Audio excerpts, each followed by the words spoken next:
December in Chicago meant bone-deep cold that turned your breath into visible clouds and made every exposed inch of skin feel like it was being pricked with needles. I'd been chasing a lead on corporate fraud for 3 weeks, following money trails that zigzagged through shell companies and offshore accounts. My editor at the Tribune wanted results, and I was determined to deliver them even if it meant spending my evenings in parking garages interviewing nervous accountants. The underground parking structure beneath the Maxwell Street district wasn't where I'd planned to be at 10 p.m. on a Tuesday. My source, a mid-level executive at Meridian Holdings, had insisted on this location. Anonymous, he'd said. Safe, he'd promised. Looking around at the concrete pillars casting long shadows under flickering fluorescent tubes, I was starting to question his definition of both those words. I waited by my beat-up Honda Civic, checking my phone every 30 seconds. Amanda had texted earlier asking if I wanted to grab drinks after work. I'd lied and said I was covering a boring city council meeting. My best friend would have tried to talk me out of meeting a stranger in an isolated location, and she would have been absolutely right to do so.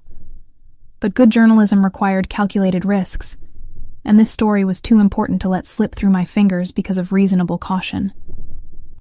A black Mercedes pulled into the garage, its headlights sweeping across the empty spaces. Finally, I straightened, tucking my phone into my jacket pocket and pulling out the small voice recorder I kept for interviews. The car parked 3 spots away, engine still running.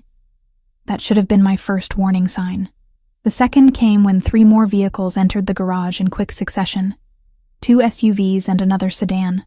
All black, all expensive. They positioned themselves at the exits, blocking any escape routes. My source never got out of the Mercedes. Instead, 4 men emerged from the other vehicles.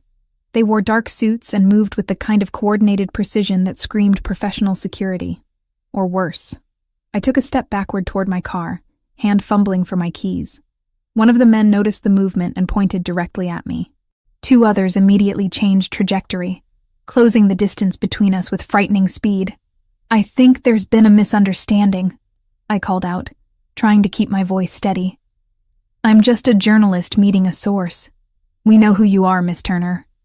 The voice came from behind me, and I spun to find a 5th man had somehow appeared without my noticing. He was younger than the others, maybe early 30s, with dark hair styled back from his face, and eyes so dark they looked black in the dim lighting. He wore an expensive charcoal suit, with a white dress shirt open at the collar, revealing a thick gold chain.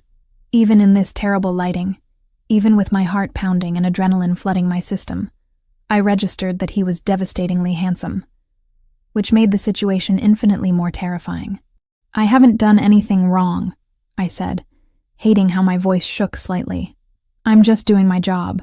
Your job brought you to witness something you shouldn't have seen." He gestured toward the Mercedes, where a briefcase was being transferred between the original driver and a man I now recognized as Victor Castellano, a city alderman who'd been under investigation for corruption.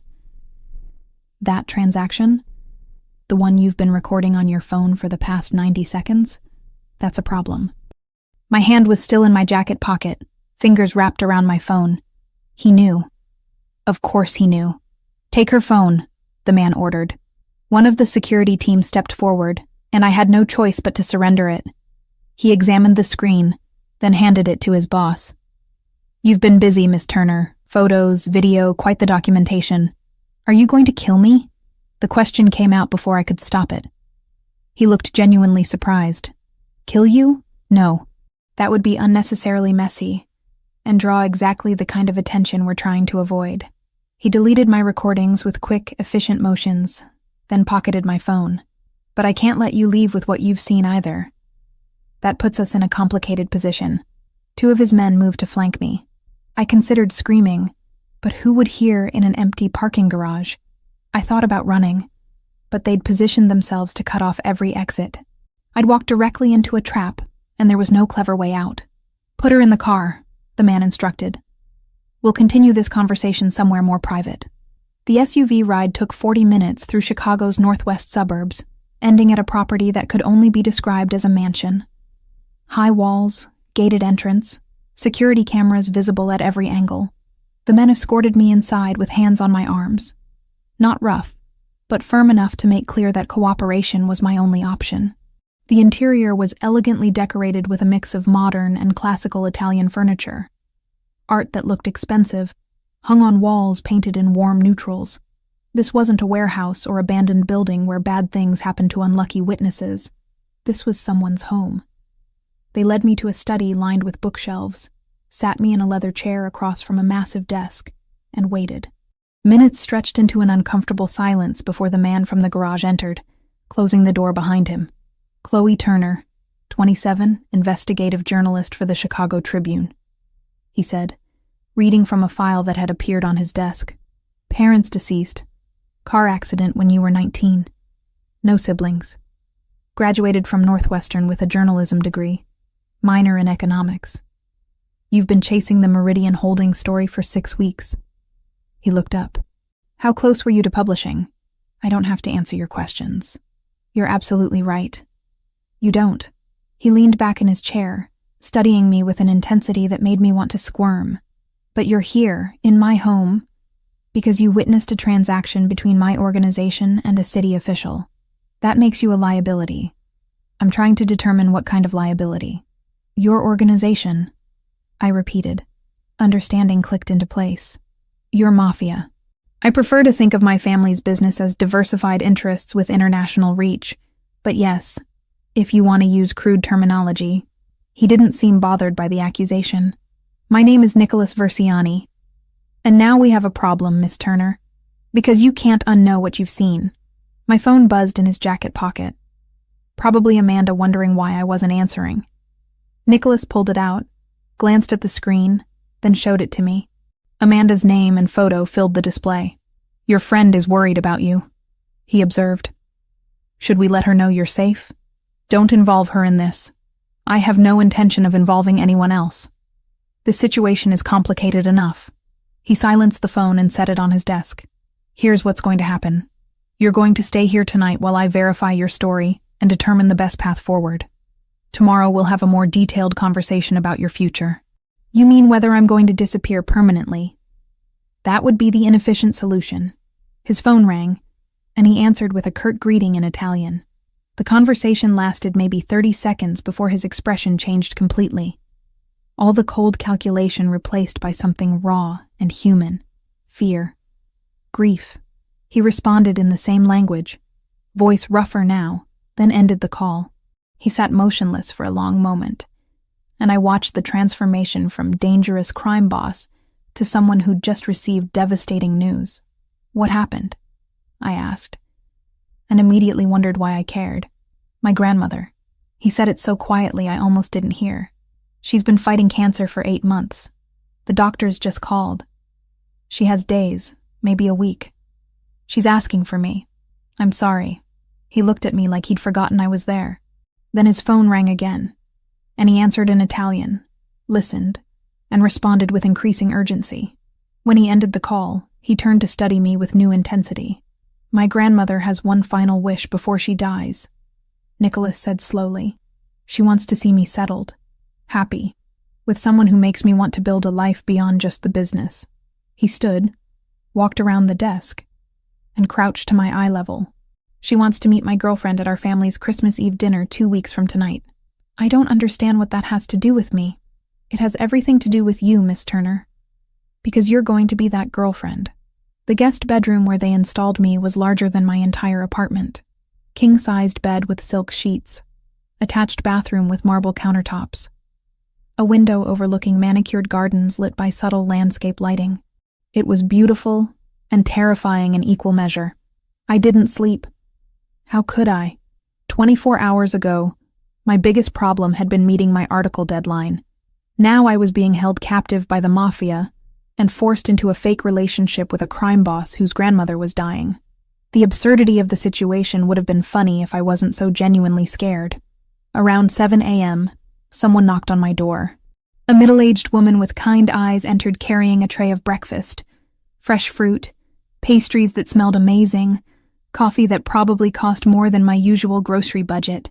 She introduced herself as Maria, the housekeeper, and informed me in lightly accented English that Mr. Versiani would meet with me at 9 o'clock.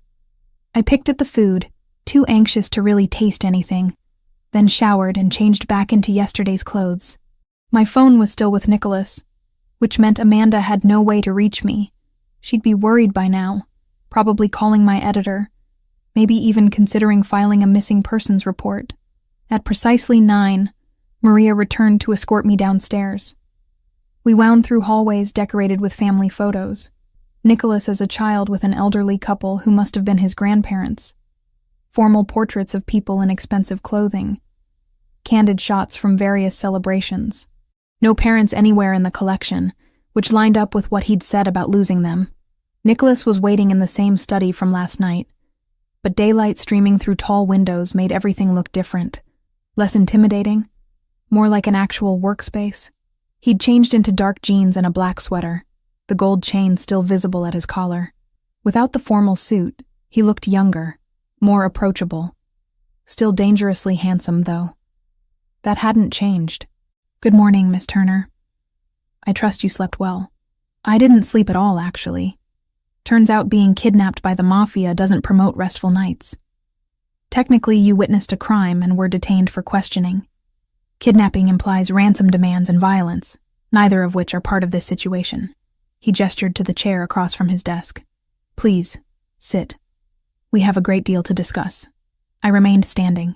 "I want my phone back. My friend Amanda is probably losing her mind wondering where I am." "Your friend, Amanda Wells, also a journalist, currently trying to reach you via text, email, and phone calls." He retrieved my device from his desk drawer and held it up. 16 missed calls, 23 text messages, and she's apparently threatened to contact the police if you don't respond by noon. "Then let me respond." "You will. But first, we need to establish the parameters of our arrangement." He unlocked my phone, which shouldn't have been possible given my password, but clearly this man had resources, and began typing. "You're going to tell her that you're covering an investigative story out of state. Something urgent that came up suddenly. You'll be unavailable for the next 2 weeks, but you're perfectly safe. She won't believe that. Make her believe it. Your friend's safety and yours depends on maintaining the fiction that everything is normal in your life." He finished typing and showed me the screen. The message was convincing, casual enough to sound like me, specific enough to address Amanda's concerns. "Send this. Now." I took the phone, read through his words again, and added a few small touches that Amanda would recognize as authentically mine. A reference to an inside joke, a complaint about hotel coffee, a promise to bring back the tacky souvenirs she collected from every trip. Then I hit send before I could second-guess myself. There. Happy? Satisfied. Not happy. There's a distinction. He pocketed my phone again. "Now we can discuss the actual situation. My grandmother, Lucia Versiani, is 83 years old. She emigrated from Sicily in 1967, married my grandfather, and helped build our family's business from nothing. She's the matriarch, the moral center, the person everyone in our organization respects above all others, including you, especially me. She raised me after my parents died in a territorial dispute 6 years ago. Everything I am, everything I've built, exists because she gave me the foundation to do so." His voice carried genuine emotion, grief barely contained beneath professional composure. "She's been fighting pancreatic cancer for 8 months. The treatment stopped working 3 weeks ago. The doctors say she has days, maybe a week if we're fortunate. I'm sorry for your loss. Truly. But I still don't understand why that means I have to pretend to be your girlfriend. Because for the past year, every time I visit her, she asks the same questions. When will I settle down? When will I bring someone special to meet her? When will I stop dedicating every moment to business and actually build a life worth living?" He stood, walking to the window overlooking the gardens. "Last month, I told her I'd met someone. It was easier than explaining that relationships don't exactly fit into my lifestyle. She was so happy, Miss Turner. For the first time since her diagnosis, she smiled like she used to. So you lied to a dying woman, and now you need me to maintain that lie. Crudely put, but essentially accurate." He turned back to face me. "Our family's Christmas Eve dinner is a significant event. All the extended family attends, along with our closest business associates. It's tradition, dating back 3 generations. My grandmother has been planning this year's dinner for months, determined to host one final celebration. And she's insistent on meeting the woman who's apparently captured my attention. Why not just hire an actress? Someone who actually wants to do this. Because an actress would be performing. My grandmother is perceptive, Miss Turner. She'd see through a performance immediately. But you're genuinely angry with me, genuinely uncomfortable with this situation, genuinely afraid of what I represent. That authenticity will read as real because it is real. He returned to his desk, pulling out a contract. I'm offering you $50,000 to play this role for 2 weeks. Attend the Christmas Eve dinner. Convince my grandmother that we're in a relationship, and then you're free to leave with the money in your life. $50,000. That was nearly a year's salary. That was my student loans paid off completely. That was financial security I'd never experienced in my entire adult life. And if I refuse, then I can't let you leave knowing what you know about my organization's operations. You'd remain here indefinitely, until I could determine a permanent solution to the liability you represent. His eyes held mine, and I saw no hint of bluff in their dark depths. I'm not threatening you, Miss Turner. I'm explaining reality. You witnessed a felony transaction involving a government official. That makes you a potential witness, which makes you a threat. Cooperating with this arrangement is the path that leads to your freedom. So, it's not really a choice at all. All choices involve weighing options and consequences. You're choosing the option with the best outcome for both of us. I looked down at the contract he'd slid across the desk. Legal language, terms and conditions, payment schedules. This man had actually formalized his kidnapping/fake relationship scheme. The absurdity hit me again. But this time I recognized it for what it was. A man desperate to give his dying grandmother one final moment of peace, regardless of the methods required. I'll need my own clothes. My apartment key is in my jacket pocket back in my car, which I assume your people have already retrieved from that parking garage. Already done. We collected your vehicle last night and had it transported here. Your keys, wallet, and other personal belongings are in the guest room. And yes, we can send people to your apartment to collect appropriate clothing and necessities. I'll give you a list, but I want to call Amanda. Actually speak to her, not just text. You'll have supervised calls each evening. 5 minutes, general reassurances. Nothing that reveals your actual location or situation. This is insane. Yes, he agreed simply, but it's the situation we're both in. Are you going to sign the contract, Miss Turner? I picked up the pen lying beside the papers. My hand trembled slightly as I signed my name on the designated line, officially agreeing to the most bizarre proposition of my life. Excellent. Now we can begin your preparation. Nicholas pulled out a leather-bound notebook. You need to learn everything about me.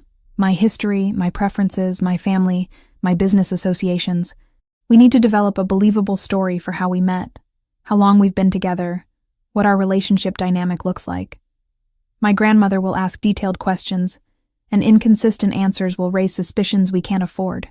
How long have you supposedly been dating this fictional girlfriend? 3 months. We met at a gallery opening in October. You're an art journalist, not investigative. Safer story, less likely to intersect with people who might recognize you from your actual work. He started writing notes. We'll keep your real name and general background, changing only the specific details that might complicate things. And you expect me to memorize all of this in less than 2 weeks? You're an investigative journalist. Research and retention are literally your profession. He slid the notebook across the desk. Start reading. We'll begin practical exercises this afternoon. The notebook contained pages of information. Nicholas's childhood in Sicily before his family immigrated. His parents' deaths in what was described as a business dispute. His grandmother's role in raising him. Names and relationships of dozens of family members and associates. Birth dates, preferences, habits, histories. It was overwhelming. This is like studying for the world's most dangerous exam. Accurate comparison. Failure means my grandmother dies knowing I lied to her, and you remain trapped in a situation neither of us wants prolonged. He checked his watch. You have 3 hours to review the basic materials. We'll have lunch together in the dining room, where you'll practice casual conversation as if we're actually a couple. Roberto, My second in command will observe and provide feedback. You're going to critique my fake girlfriend performance? Would you prefer to fail in front of my grandmother? Roberto's blunt, but he's not dying of cancer. Better to make mistakes in practice than during the actual event. Nicholas stood, apparently considering our meeting concluded. Maria will show you to the library, where you can study without interruption. Read everything, Miss Turner. Your freedom depends on this working. I wanted to argue, to push back against this insanity. But what option did I have? I'd signed the contract. I'd witnessed too much. I was trapped in this beautiful mansion with a handsome criminal who needed me to lie to his dying grandmother. The library was exactly what you'd expect from a mansion owned by someone with virtually unlimited resources. Floor-to-ceiling bookshelves, comfortable seating, natural light flooding through tall windows. I settled into a leather armchair and started reading. Nicholas Versiani was 32 years old. Born in Palermo, Sicily, to parents who'd continued the family business his grandparents started after immigrating to Chicago. Educated at private schools, fluent in Italian and English, degree in economics from a university I'd never heard of, but that Google informed me was extremely prestigious and expensive. His parents, Giovanni and Francesca Versiani, died 6 years ago when a rival organization targeted their vehicle. Nicholas had been 26, already deeply involved in the family business, already being groomed to take over leadership. The details were intimate and specific. His favorite food was his grandmother's homemade pasta. He collected Italian first edition books. He preferred wine over liquor. He'd never been married but had been in 2 serious relationships that ended badly. He hated winter, but tolerated Chicago's brutal cold for his grandmother's sake. He spoke to her daily, visited her twice weekly, and would apparently commit fraud and kidnapping to give her peace in her final days. 3 hours passed faster than I expected. Maria appeared to escort me to the dining room, where Nicholas was already seated at one end of a table that could have accommodated 20 people comfortably. Roberto stood near the wall, arms crossed, expression skeptical. Miss Turner, please. Sit beside me rather than at the opposite end. We're supposed to be intimate, remember? Nicholas gestured to the chair immediately to his right. I sat, acutely aware of Roberto's scrutiny and Nicholas's proximity. This close, I could smell his cologne, something expensive and subtle that probably cost more than my monthly rent. Maria served lunch, pasta with a cream sauce that tasted incredible despite my complete lack of appetite. Nicholas ate calmly, occasionally asking me questions about the material I'd read. When I answered correctly, he'd nod approval. When I hesitated or got details wrong, Roberto would make disapproving sounds. Your grandmother's name is Lucia, middle name Margarita, maiden name Catalano. She's 83, born in 1942 in a village outside Palermo.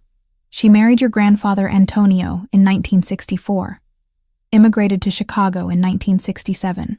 They had 3 children. Your father Giovanni was the oldest, then your Aunt Rosaria, then your uncle Giuseppe. She's been widowed for 12 years since Antonio died of a heart attack. Good. And how did we meet? Gallery opening in October. You were there for business? I was covering it for the art section of a magazine.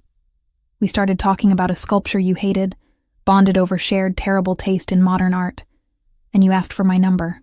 Who asked for whose number? Roberto interjected. I looked at Nicholas, unsure. He raised an eyebrow, waiting. You asked for mine, I decided. You're confident enough to make the first move, and it fits your personality profile better. Acceptable, Roberto said grudgingly, but you need to sound more certain. Hesitation indicates lying. The afternoon continued in this fashion. Questions, corrections, uncomfortable proximity to Nicholas as we practiced the small intimacies that couples display naturally. His hand on my shoulder as he stood behind my chair. My hand on his arm as I made a point during conversation. The casual touches felt alien and forced, which Roberto noted immediately. You flinch every time he touches you. That reads as fear, not affection. Maybe because I am afraid, I snapped. Maybe because this entire situation is terrifying and unnatural. Then get over it quickly, Roberto shot back. Mrs. Versiani isn't stupid. She'll notice if her grandson's girlfriend acts like he's dangerous. He is dangerous. To his enemies. not to the woman he supposedly loves. Roberto moved closer, his presence intimidating. You need to understand something, Miss Turner. Nicholas would never hurt someone under his protection. He couldn't save his parents, couldn't save his sister. Those failures haunt him. He'd die before letting harm come to anyone he claims to care about. I looked at Nicholas, who'd gone very still. Your sister? That's not in the notebook, he said quietly. No, because it's not something I discuss. But Roberto's right. You should know. Nicholas set down his fork, appetite apparently gone. 5 years ago, my younger sister Carla was killed in a kidnapping attempt. She was 21, studying at university, supposed to be safe under our security protocols. She wasn't involved in the business, wasn't part of any conflicts, just an innocent who died because someone wanted to hurt me.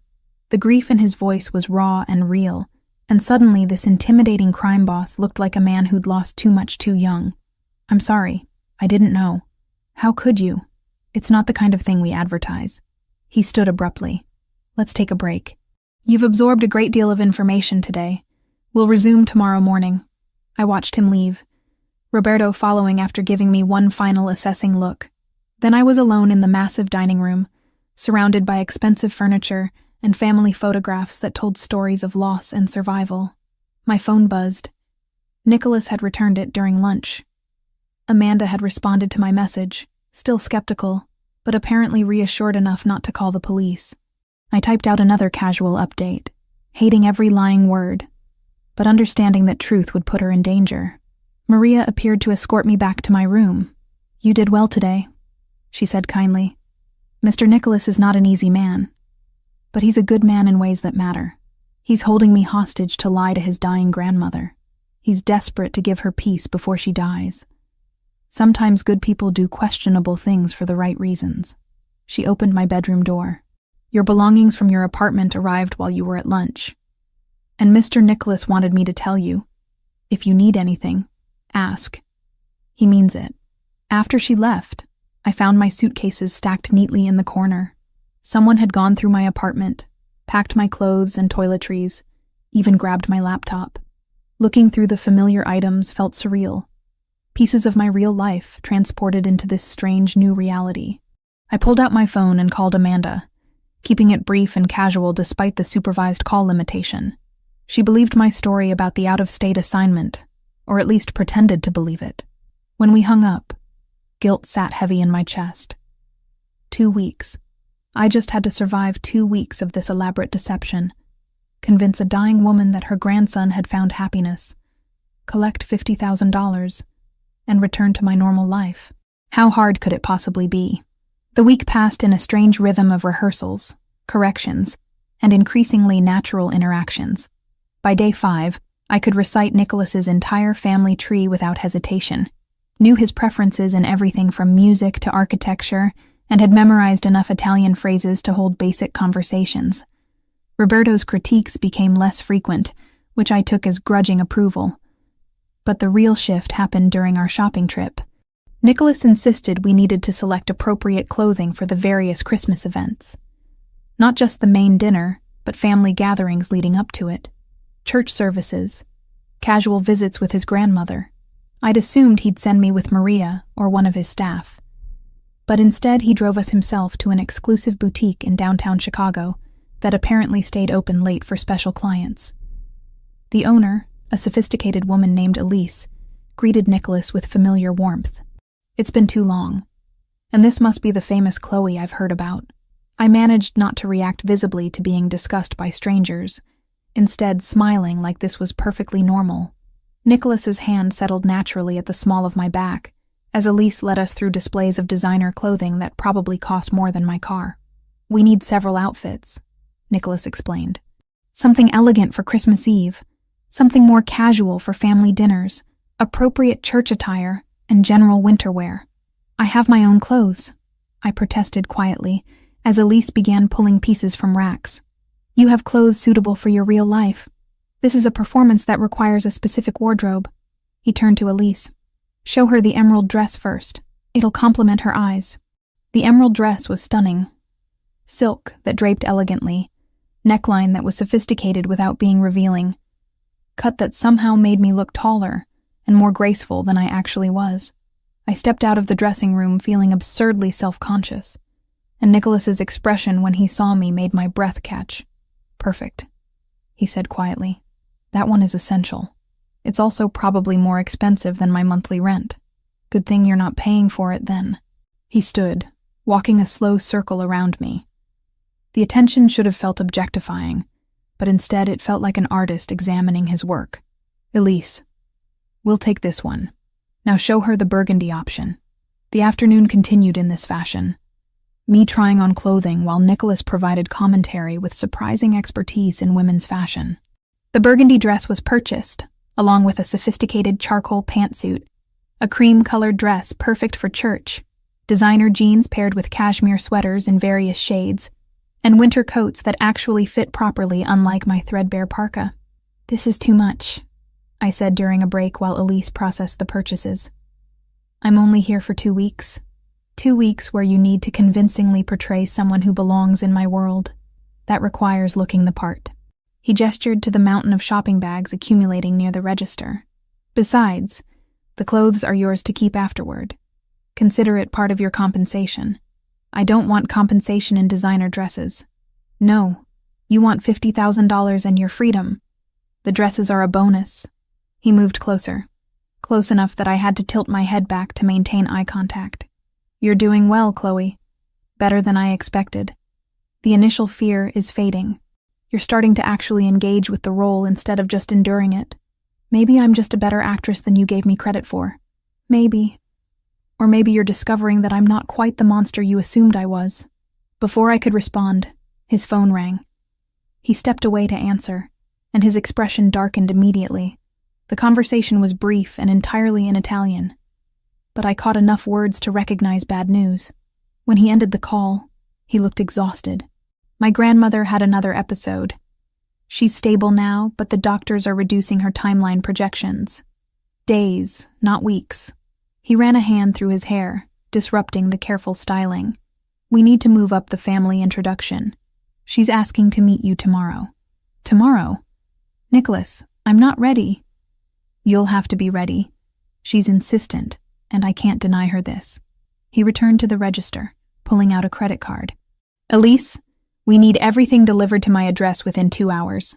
Include accessories, jewelry, shoes, whatever you think appropriate." The drive back to the mansion was tense and silent. I could feel Nicholas's anxiety radiating off him in waves. See how tightly he gripped the steering wheel. This powerful, controlled man was terrified of losing the one person who mattered most to him. "What do I need to know about meeting her?" I asked as we pulled through the gated entrance. "Be yourself. She responds to authenticity, not performance. But remember, she thinks we've been together 3 months, that I'm genuinely in love with you, that you've made me happier than I've been in years." He parked and turned to face me fully. "Can you do that? Can you make a dying woman believe her grandson has found something worth living for beyond just business and revenge?" The vulnerability in his question caught me completely off guard. "I'll do my best. That's all I can ask." That evening, instead of our usual supervised phone call with Amanda, Nicholas joined me in the library where I'd been reviewing family information one more time. He carried 2 glasses of wine and settled into the chair across from mine. "Tell me about Amanda," he said unexpectedly. "Why?" "Because my grandmother will ask about your friends, your life, the people who matter to you. If I don't know these details, inconsistencies will emerge." He sipped his wine. "So tell me, how long have you known her?" 5 years. We met in a journalism seminar at Northwestern, bonded over shared cynicism about corporate media, and ended up as roommates for 2 years before I got my current apartment. I accepted the wine glass he offered. She's the person who talked me into investigative work instead of playing it safe with lifestyle journalism. She's also the person who'll absolutely murder you if anything happens to me. Noted. What else should I know? We spent 2 hours talking, and somewhere in that conversation, something shifted. We stopped being captor and captive, stopped being crime boss and journalist, and became just 2 people sharing stories. I learned about his grandmother's immigration story, about building a life in a new country with nothing but determination and family bonds. He learned about my parents' death, about putting myself through college on scholarships and student loans, about the loneliness of having no family left. You're very much alone, he observed quietly. So are you. Despite being surrounded by people who work for you, loyalty bought through power isn't the same as genuine connection. He refilled our wine glasses. That's why my grandmother's wish matters so much. She wants to know I won't end up isolated, living only for the business, dying without anyone who actually cares about the man beneath the reputation. Is that what you want? Genuine connection? I stopped thinking about what I want years ago. Wanting things, caring about people. It makes you vulnerable, and vulnerability gets people killed in my world. He met my eyes. But yes, if circumstances were different, I would want that. The moment stretched between us, charged with unexpected intimacy. Then his phone rang, shattering the mood. He answered, listened, and his expression tightened. When did the package arrive? Pause. No, don't open it. I'll be right there. He stood quickly. Stay in this room. Lock the door behind me. Roberto will be outside within 2 minutes. What's happening? Someone sent an envelope to the front gate. It has your name on it. He was already moving toward the door. That means someone knows you're here, which means we have a serious security problem. After he left, I locked the door as instructed and waited. Minutes felt like hours. Finally, Roberto's voice came through the wood, telling me it was safe to open up. What was in the envelope? I asked as soon as I let him in. Photographs. You entering this property. You shopping with Nicholas today. You standing in the window of the guest room. Roberto's expression was grim. The Albanian organization has been watching. They know about you, which makes you a target. The Albanians? I thought Nicholas's business was with city officials, and Nicholas's business involves many players, including rival organizations who'd love to find a weakness they can exploit. He gestured toward the hallway. Come with me. We're moving you to a more secure location within the house. The new room was in the center of the mansion. No windows, reinforced door. It felt less like a bedroom and more like a bunker. Nicholas arrived 20 minutes later, looking darker than I'd ever seen him. This changes things, he said without preamble. The Albanians are escalating. They've been looking for leverage against our organization since we took over several waterfront territories they wanted. Finding out about you gives them exactly that leverage. So what do? We accelerate the timeline. Family dinner is now in 5 days instead of 2 weeks. We'll host it here where security is tightest. And you... He moved closer, and I saw genuine fear in his eyes. You don't leave this property under any circumstances until this is resolved. The Albanians have no problem targeting civilians to make their point. You're saying I'm in actual danger because of your business conflicts. Yes. Which is why I'm doubling your security detail and keeping you close. He pulled out his phone, showing me the photographs that had been delivered. They were recent, detailed, invasive. They're sending a message. They know where you are, who you are, and they're considering their options. Options like kidnapping me? Or worse. He pocketed the phone. I won't let that happen. Whatever else you might think of me, understand this. I protect what's mine. And right now, for better or worse, you're under my protection. I'm not yours. To them, you are. And that's all that matters. He moved toward the door, then paused. Tomorrow you meet my grandmother. Then we start preparing for the actual dinner. And through all of this, you'll have armed security with you at every moment. No arguments, no exceptions. After he left, I sat on the unfamiliar bed in the windowless room and tried to process everything. I'd gotten involved with a crime family's operations by accident, agreed to a fake relationship to secure my freedom, and now I was apparently caught in the crossfire of a territorial dispute with a rival organization. Amanda would absolutely kill me if she knew. My phone rang, Nicholas allowing the daily call. Amanda answered immediately. Finally, I've been worried. Your texts have been weird. Everything's fine. Just busy with the assignment. The lie tasted bitter. How are things there? Boring without you. But I've been doing some research on that Meridian Holdings story you were chasing. Her voice carried concern. Chloe, be careful. Some of the people connected to that company have dangerous associations. I found links to organized crime families, money laundering, the kind of stuff that gets reporters hurt. I'm being careful. I promise. You better be. I need my best friend back in one piece. We chatted for the permitted 5 minutes, and when we hung up, guilt sat heavy in my chest. Amanda was worried about me investigating crime families while I was literally living with one. Nicholas returned later with Maria, who brought dinner and kindly words about the situation being temporary. After they left, I picked at the food and wondered how I'd ended up in a windowless room, protected by guards from a Mafia boss, preparing to lie to his dying grandmother while rival criminals photographed my every movement. 2 weeks ago, my biggest problem had been meeting an article deadline. Now I was trapped in something far more dangerous than I'd ever imagined, and the man holding me captive was starting to feel less like a villain and more like someone just trying to protect the few people he had left to care about, which was possibly the most dangerous realization of all. Meeting his grandmother changed something fundamental. I'd expected judgment, maybe suspicion. Instead, Lucia Verciani looked at me with eyes that had seen 8 decades of life and made her own calculations about what mattered. She held my hand with surprising strength for someone so diminished by disease, studied my face like she was reading a book, written in a language only she understood, and asked questions that had nothing to do with our fabricated love story. "You have lost people," she said after 20 minutes of polite conversation about how Nicholas and I supposedly met.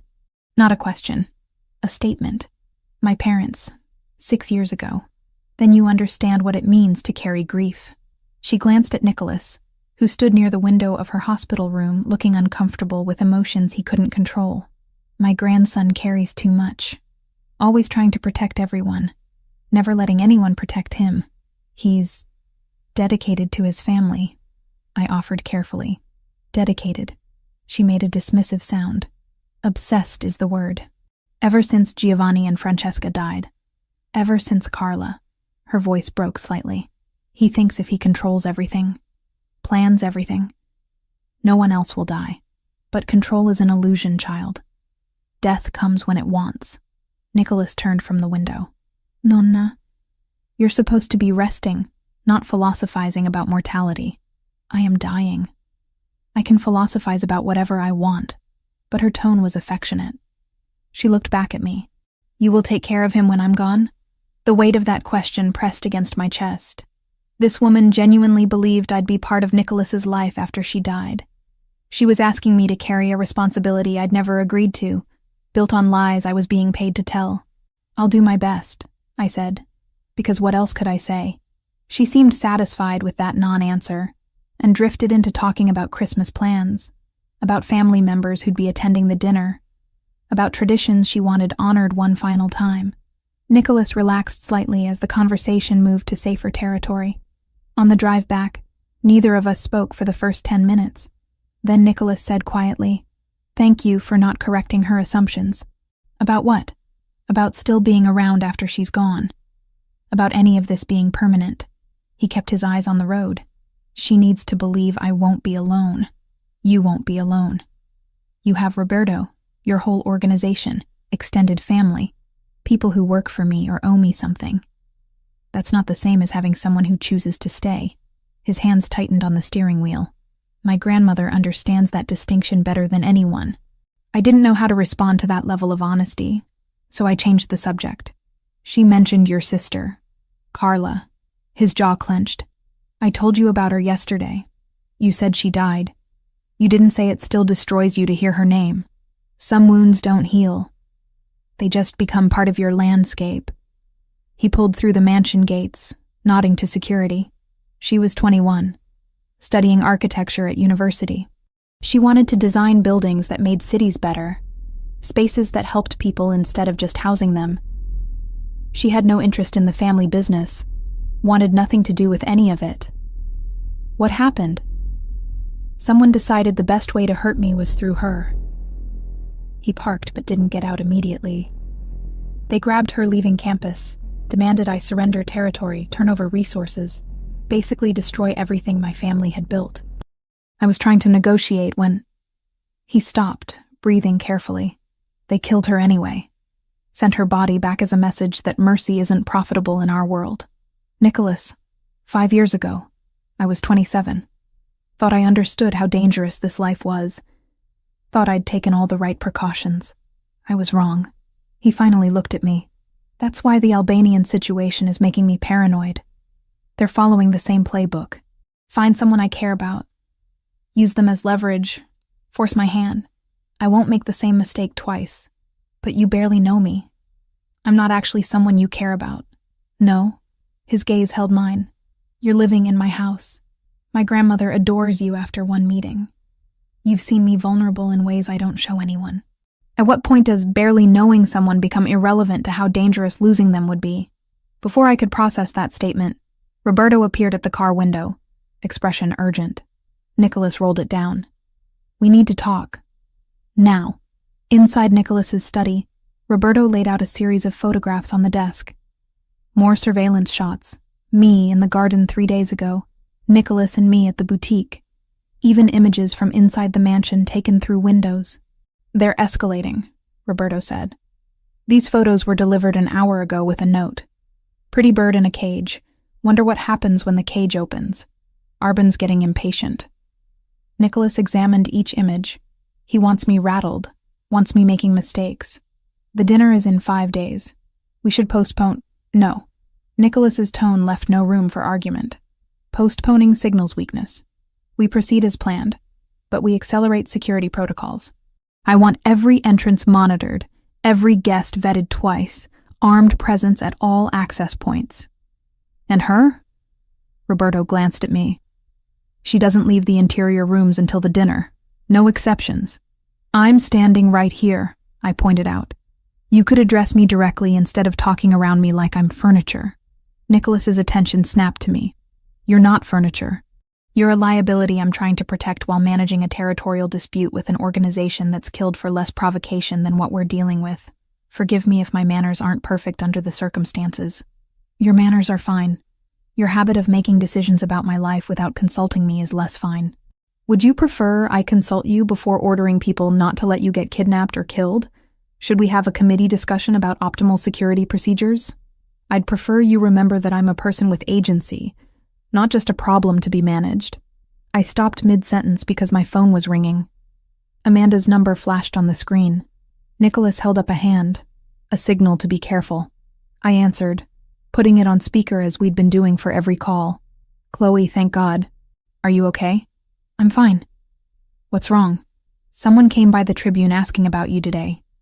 Wanted to know what story you were working on, where you'd gone, when you'd be back. The receptionist gave the standard no comment about employee assignments response, but the guy was persistent. Really persistent. My stomach dropped. What did he look like? Dark hair, accent she couldn't place, expensive suit.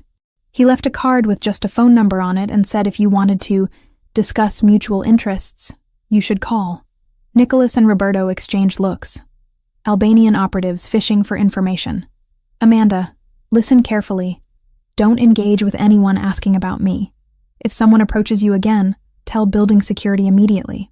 Chloe, what the hell is going on? This story you're supposedly covering, it's not adding up.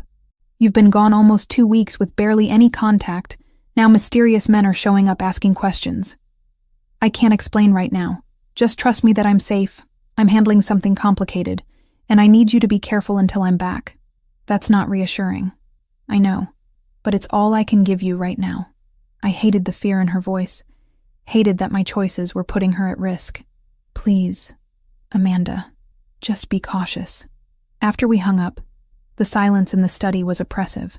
They're mapping your connections, Roberto said. Standard intimidation tactics. They want you to know they can reach your friends if they want to. Amanda has nothing to do with any of this, I said, anger rising.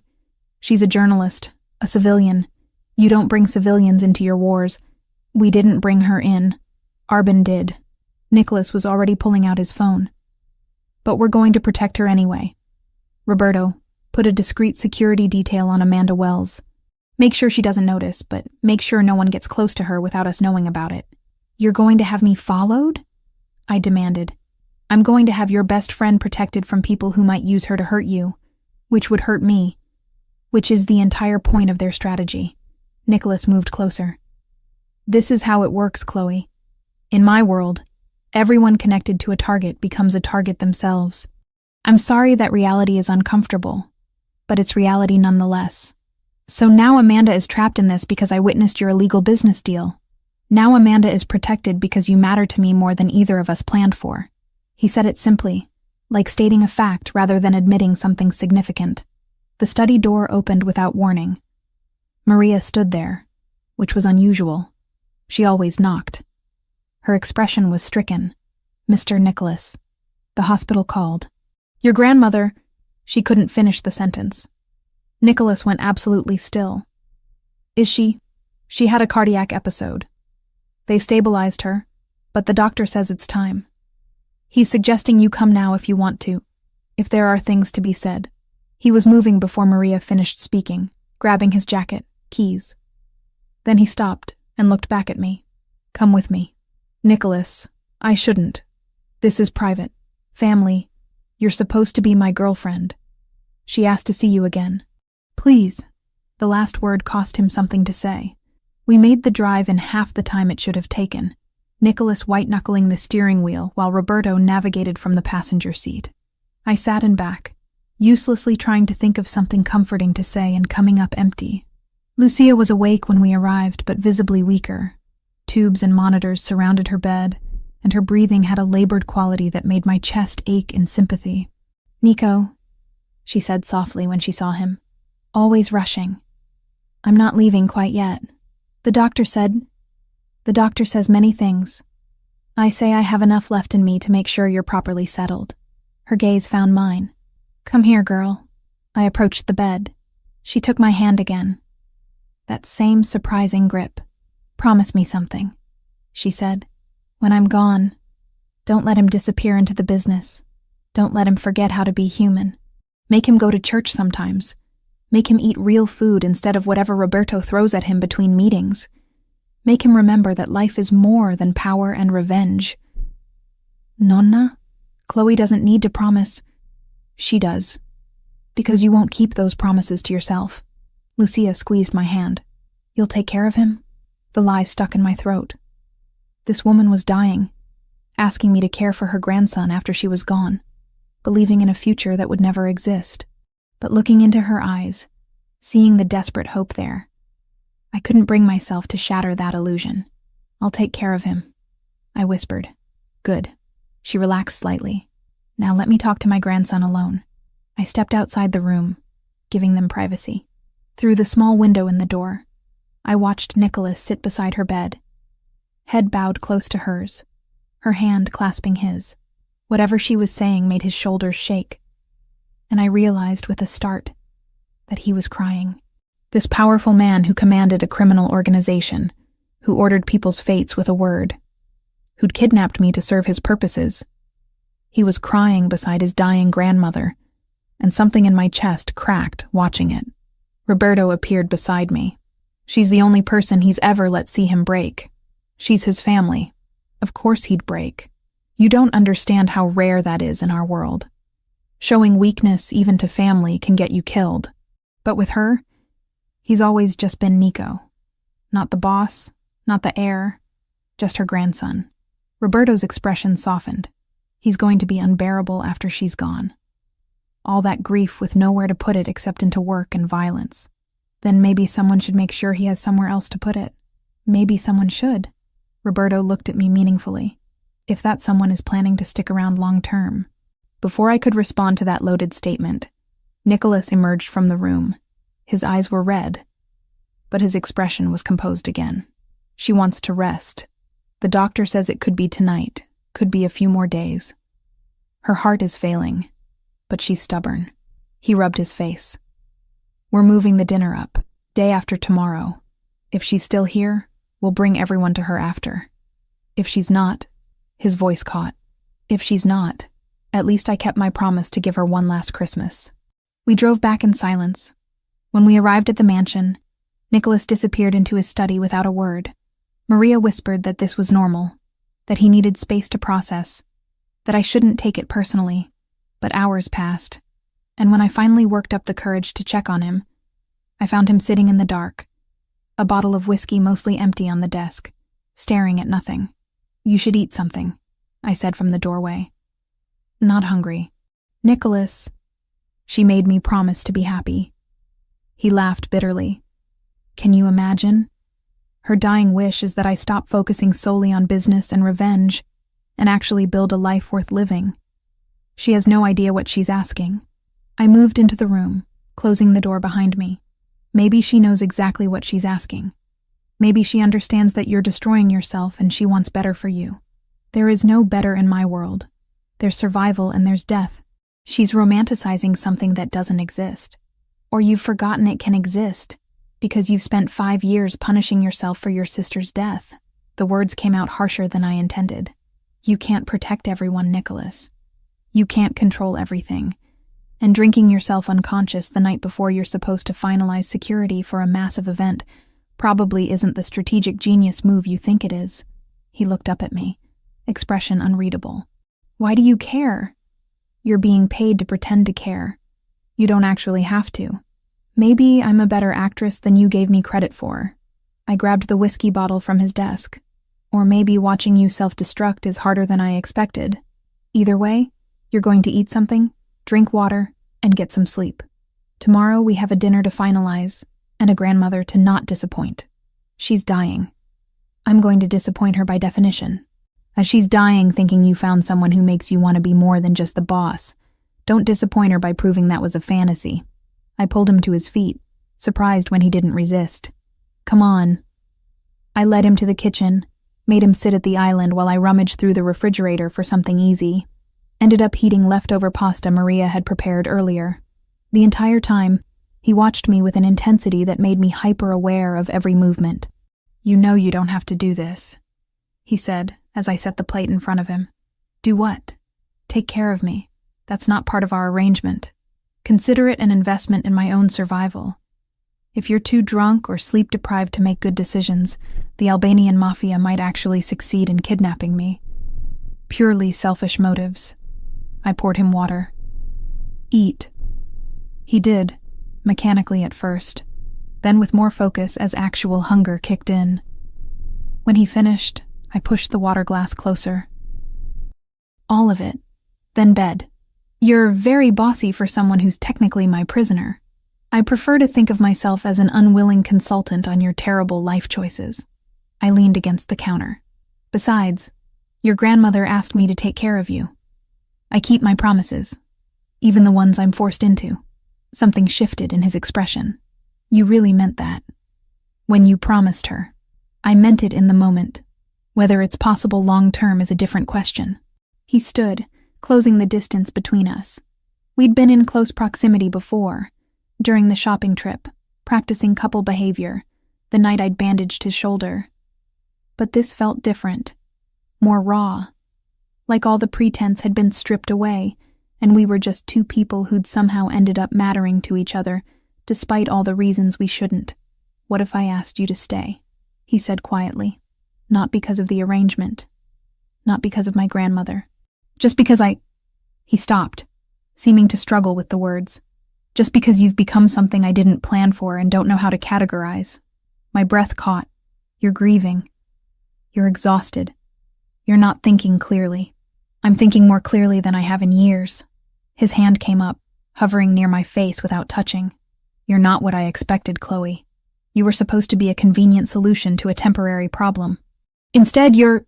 The moment shattered when his phone rang. He answered, listened, and every bit of softness disappeared from his expression. When? Pause. Both warehouses?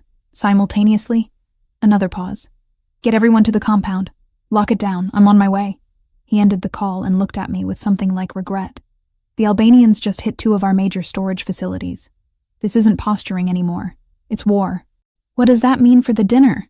It means we're doing it tomorrow whether we're ready or not. It means the next 24 hours are going to be chaos. And it means... He stopped at the kitchen door, turning back. It means you stay in the interior rooms no matter what you hear or see. Promise me. Nicholas. Promise me, Chloe. I promise. He left, and I stood alone in the kitchen, heart pounding, wondering how a fake relationship with a criminal had somehow become the most real thing in my life, and wondering what would happen when reality came crashing down around us. Christmas Eve arrived wrapped in chaos barely contained. The mansion had transformed overnight. Decorations appeared as if by magic. Garlands wound through banisters, candles clustered on every surface, a massive tree in the entrance hall dripping with ornaments that looked antique and expensive. Tables were being arranged in the grand dining room by staff I'd never seen before, all moving with precision under Maria's watchful direction. I stayed in my interior room as instructed, watching the preparations through security monitors Nicholas had installed, so I wouldn't feel completely isolated. Armed guards positioned at every entrance, metal detectors disguised as decorative archways. Nothing about this looked like a family celebration. It looked like a fortress preparing for siege. Amanda had texted early that morning, a quick message saying someone had been following her but lost them near her apartment. The security detail Nicholas assigned was working, but knowing she was being watched because of me made guilt settle like concrete in my stomach. Maria arrived at noon with the dress Nicholas had selected, the emerald silk that had made his breath catch in the boutique. She helped me into it, arranged my hair in loose waves, applied makeup with an expert hand that made my features look sharper, more defined. "You look like you belong here," she said, stepping back to assess her work. "I don't, though. Belonging is a choice, not a birthright." She fastened a delicate gold necklace around my throat. Mr. Nicholas's grandmother believed that. She was an immigrant who built a life in a country that didn't want her. She chose to belong, and eventually everyone agreed. That's different. She had strength I don't have. "You have been living in this house for 2 weeks, surrounded by armed criminals, threatened by rival organizations, forced to lie to a dying woman, and you haven't broken." Maria's eyes met mine in the mirror. "You have more strength than you credit yourself for." Nicholas came to get me at 4. He wore a black suit, tailored so precisely, it looked like it had been grown on his body rather than sewn. White shirt, black tie, gold cufflinks catching light. The chain was gone, too casual for tonight's formality. He looked every inch the powerful boss everyone believed him to be. "You're stunning," he said, and for once there was no calculation in the compliment, just honest appreciation. "You clean up acceptably," I replied, trying to keep things light, despite the tension radiating off him. Roberto confirmed all guests. Everyone's been vetted twice. Security is as tight as we can make it without turning this into an obvious military operation. He offered his arm. "Ready to perform?" "As ready as I'll ever be." The first guests were already arriving as we descended the main staircase. I recognized some faces from the files I'd memorized. His Aunt Rosaria with her husband, his Uncle Giuseppe, and 3 cousins whose names I frantically recalled. They greeted Nicholas with embraces and rapid Italian, then turned curious eyes on me. "Everyone, this is Chloe," Nicholas said, his hand settling possessively at my waist. "Chloe, my family." Rosaria pulled me into a hug before I could react. Finally, a woman who can handle my nephew. We were starting to think he'd die alone with his account books. "I'm still here, Zia," Nicholas said dryly. "And thank God for it." She switched to English with barely a trace of accent. "You're the journalist, yes? The one who argued with him about terrible art?" "That's me. Though in my defense, the sculpture really was awful." She laughed, and some of the tension in my shoulders eased. Maybe this wouldn't be complete disaster. More guests filtered in over the next hour. Business associates whose smiles didn't reach their eyes. Allied family representatives assessing me like I was a stock they were considering investing in. A few politicians I recognized from the news, here despite the obvious risk to their reputations. Everyone played their parts beautifully. This was a Christmas celebration. Nothing more. Nothing threatening. But I saw the security team positioned throughout the house. Saw the way certain guests got additional screening. Saw Nicholas tracking every movement with hypervigilant attention, even as he played the gracious host. Roberto appeared beside me during a lull in introductions. "You're doing well. Keep it up. I feel like I'm defusing a bomb while wearing heels." Accurate metaphor. He scanned the room constantly. "We had a situation at the East Gate 20 minutes ago. False alarm, but everyone's on edge." Define false alarm. Someone tried to approach claiming they were invited. They weren't on the list. We turned them away. Probably nothing.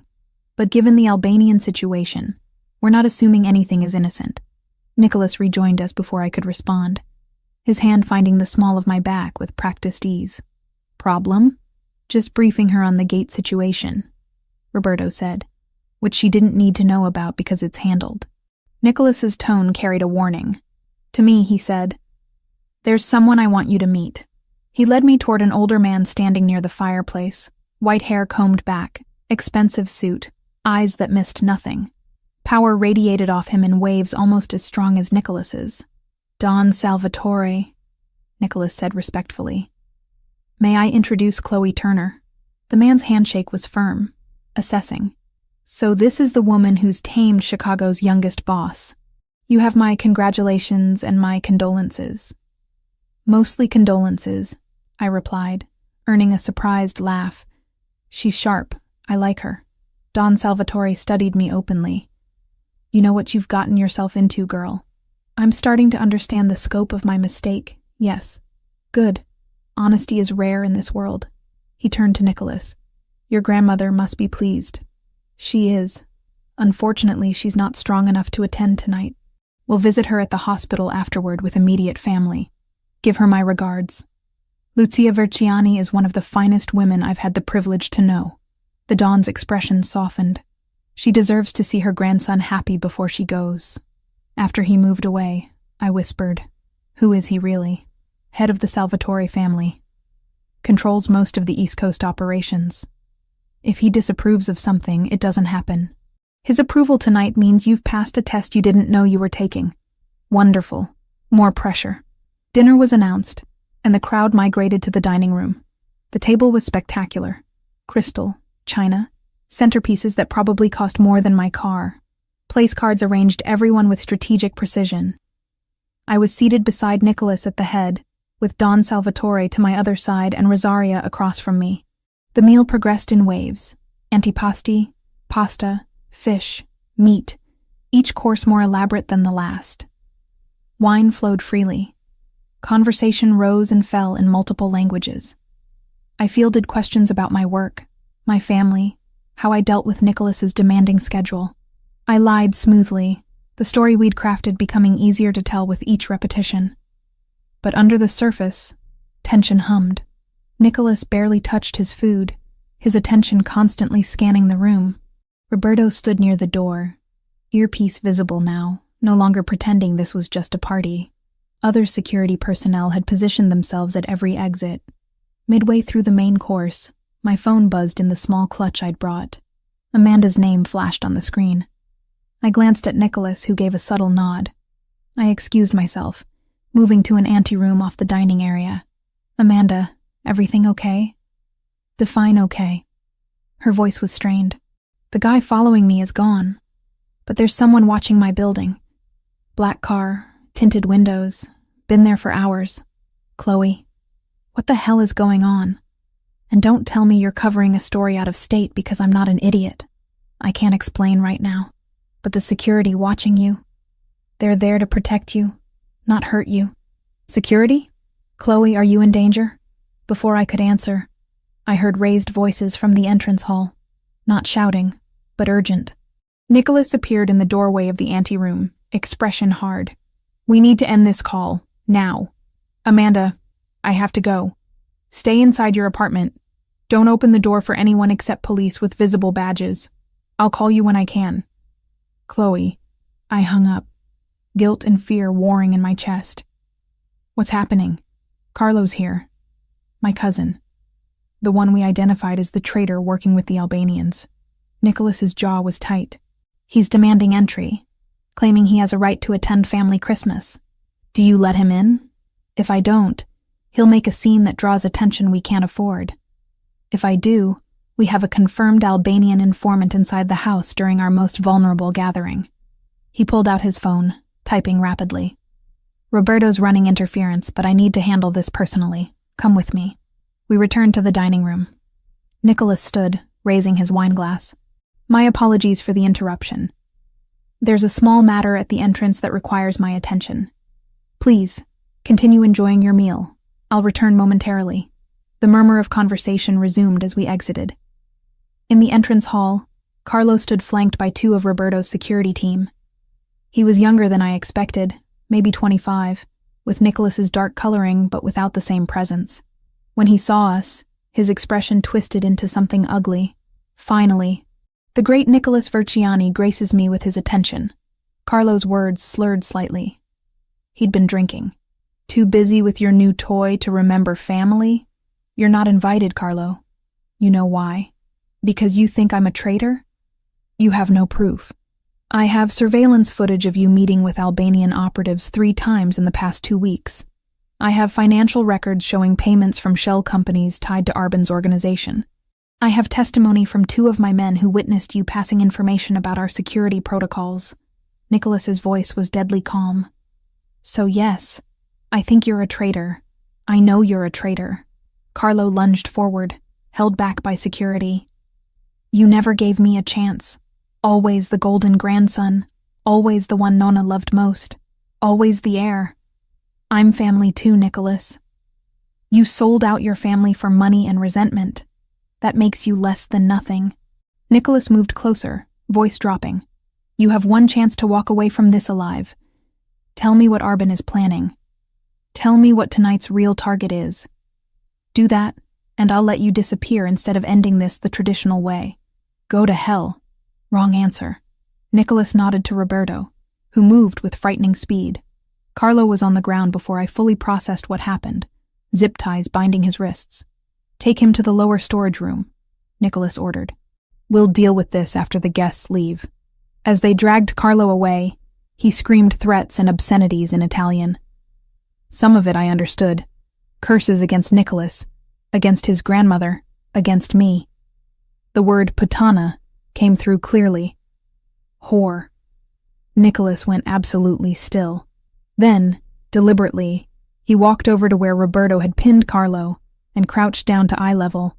You can insult me all you want. That's your right as a soon-to-be dead man, but you will not disrespect her. Understood? Carlo spat in his direction. Nicholas didn't flinch, just stood and nodded to Roberto. Make sure he's secured, and check every guest. I want to know if anyone else here is compromised. We returned to the dining room. I was shaking slightly, adrenaline flooding my system. Nicholas took my hand under the table, squeezed once, then released. A silent reassurance. Everything resolved? Don Salvatore asked quietly. A minor family disagreement, nothing that concerns our guests. Nicholas's smile was perfectly crafted. Now, where were we? The meal continued, but the atmosphere had shifted. Conversations were more subdued. People started checking watches, making excuses about early mornings. By the time dessert was served, it was clear the party was winding down earlier than planned. Roberto appeared and whispered something to Nicholas, who went pale. He stood immediately. My apologies, but I've just received word from the hospital. My grandmother has taken a turn. Immediate family will be heading there now. For everyone else, please continue to enjoy the evening. Maria and the staff will see to your needs. The Don stood as well. Give her my best. We'll take our leave and let you tend to family matters. Within 20 minutes, the house had mostly cleared. Nicholas, Rosaria, Giuseppe, and 3 cousins gathered in the entrance hall. Nicholas looked at me. You should come. She asked for you specifically. I don't want to intrude on family. You promised her you'd take care of me. His voice was raw. She'll want to see that you meant it. The drive to the hospital was silent, except for quiet sobbing from Rosaria. When we arrived, a doctor met us with the expression medical professionals get when delivering bad news. She's stable for now, but her heart is failing rapidly. She's asking for Nicholas. She's been asking for the past hour. We crowded into her room, and I hung back near the door, not wanting to take space from actual family. But Lucia's eyes found me immediately. There she is. Come here, child. I moved to the bedside. She took my hand with surprising strength. You came. Good. She looked at Nicholas. All of you out. I need to speak with Chloe alone. Nonna. Out. I don't have time to argue. Her tone allowed no debate. One by one, they filed out. Nicholas last. He gave me a look I couldn't quite read, then closed the door behind him. Lucia studied me with those sharp eyes. You think I don't know. My heart stopped. Know what? That this started as something false. That my grandson forced your hand somehow. Made you play this role. She smiled slightly. I've lived 83 years in a world built on lies and necessities. You think I can't recognize when something begins as strategy? I'm sorry. I didn't want to deceive you. But something changed. She squeezed my hand. What started false became real, didn't it? I see how you look at him when you think no one notices. I see how he's different with you. Softer, more human. That cannot be faked, no matter how good the actress. Tears burned behind my eyes. I don't know what it is. I just know it's complicated. Love is always complicated. It wouldn't be worth having otherwise. She shifted painfully. I'm going to ask you something, and I need the truth. Do you care for my grandson? Not the performance, not the arrangement. Really care? I thought about lying, about maintaining the fiction to the end. But those sharp eyes deserved honesty. Yes. God help me. Yes. Then promise me again. Promise you'll fight for him.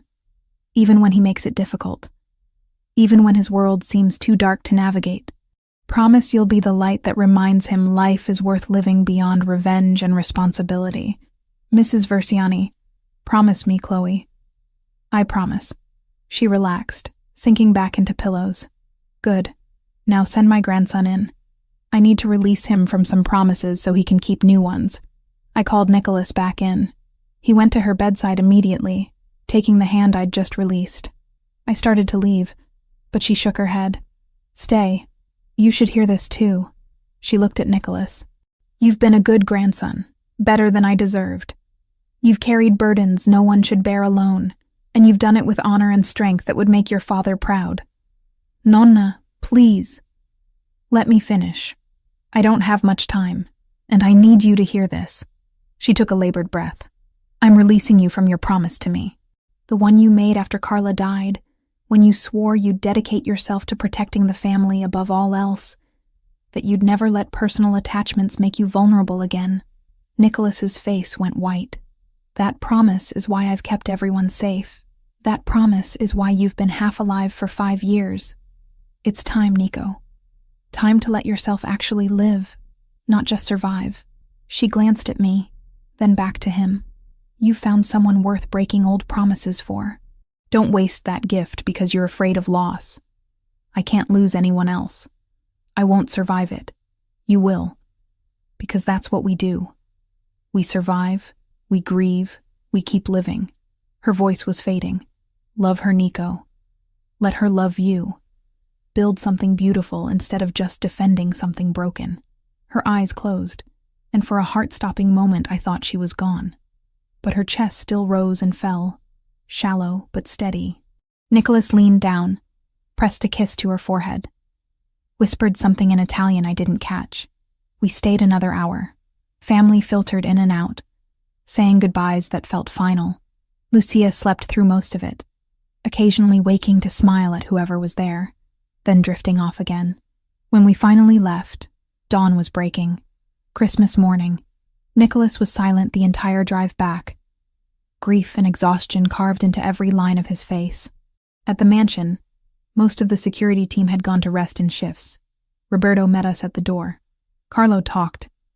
The Albanians were planning to hit the dinner, but when they saw our security setup, they aborted. He claims they're regrouping, planning something bigger. Roberto looked exhausted. What do you want to do with him? Keep him secured for now.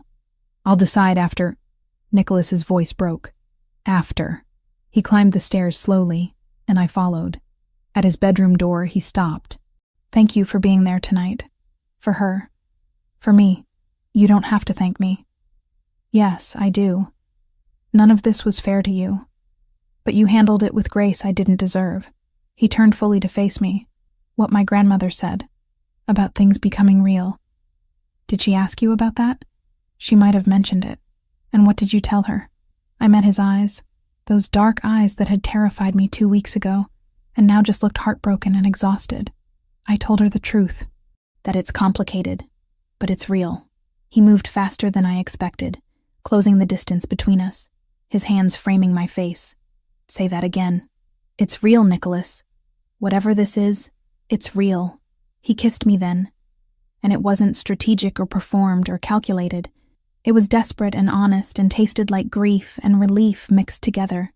I kissed him back, my hands fisting in his jacket, pulling him closer. When we broke apart, both breathless, he rested his forehead against mine.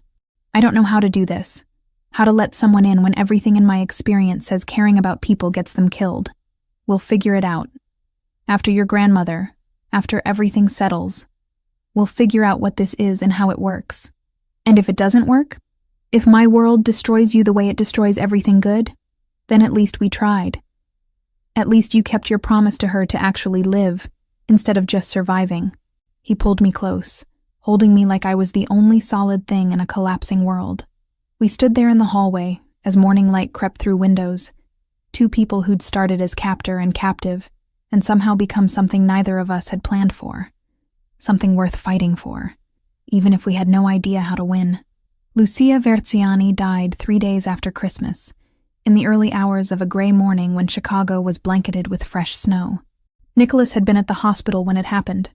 I got the call from Roberto at 6 a.m., his voice careful and controlled, telling me what I already knew from the hollow sound in the background. I dressed quickly, found Maria waiting downstairs with the car already running. The hospital room was crowded with family when I arrived. Rosaria sobbed against her husband's shoulder. Giuseppe stood by the window, jaw tight. The cousins clustered together, speaking in low Italian, and Nicholas sat beside the bed holding his grandmother's hand, completely still, staring at nothing. I approached slowly, uncertain of my place in this grief. Roberto appeared at my elbow. He hasn't moved since she went. Won't let go of her hand. His voice was rough. You should try. He might listen to you. I moved to Nicholas's side, placed my hand gently on his shoulder. He didn't react, didn't acknowledge my presence. Nicholas, I said quietly, you need to let them prepare her. Nothing. She's gone. Holding on won't bring her back. His fingers tightened around Lucia's, and for a moment I thought he'd stay frozen there forever. Then slowly, he released her hand and stood. He looked at me, and the devastation in his eyes made my chest ache. She was the last one who knew me before all of this. Before I became... His voice broke. She's gone. And now there's no one left who remembers when I was just Nico. That's not true. I took his hand, lacing our fingers together. You're still Nico. You've just forgotten how to be him. He pulled me close, buried his face against my shoulder, and shook with silent grief. I held him while his family looked away, granting privacy to a moment too raw for witnesses. The funeral arrangements consumed the next 2 days. Traditional Italian Catholic service, burial in the family plot beside his grandfather.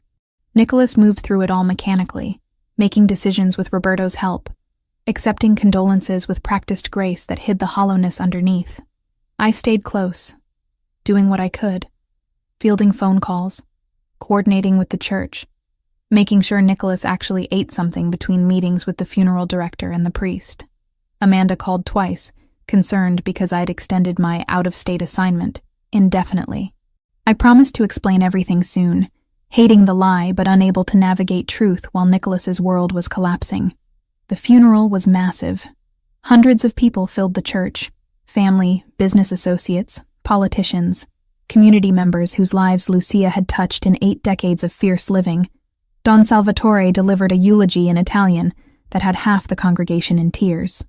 Rosaria spoke about her mother's strength, her unwavering belief in family, her ability to love unconditionally even in a world that demanded conditions for everything. Nicholas didn't speak. He sat in the front pew, expressionless, while person after person shared memories of the woman who'd raised him. I sat beside him, our hands clasped together, wondering if he even registered my presence through the grief. At the burial, snow fell in soft flakes that caught in his dark hair. He stood at the graveside until everyone else had left, until even the cemetery workers had discreetly withdrawn to give him space. I waited nearby, close enough to reach if he needed me, but far enough to let him grieve privately. Finally, he spoke without turning around. She told me to let you love me. Said it was her dying wish. I know. I was there. Do you? He turned to face me. Love me, I mean. Or is that part of the performance we haven't dropped yet? I don't know what I feel anymore, Nicholas. Everything's tangled together. The fear and the lies and the real moments and the fake ones. But whatever it is, It's not pretending. I moved closer. I care about you. Probably more than is wise given the circumstances. Circumstances like the fact that you're still technically being held against your will, that you witnessed crimes that make you a permanent liability, that my enemies have targeted you because of proximity to me. All of those things, yes. He laughed bitterly. You should run. Take the money, disappear, build a life somewhere I can't touch. That's what anyone rational would do. Probably. But rationality left the building when I started bandaging your wounds and lying to your dying grandmother. I closed the distance between us.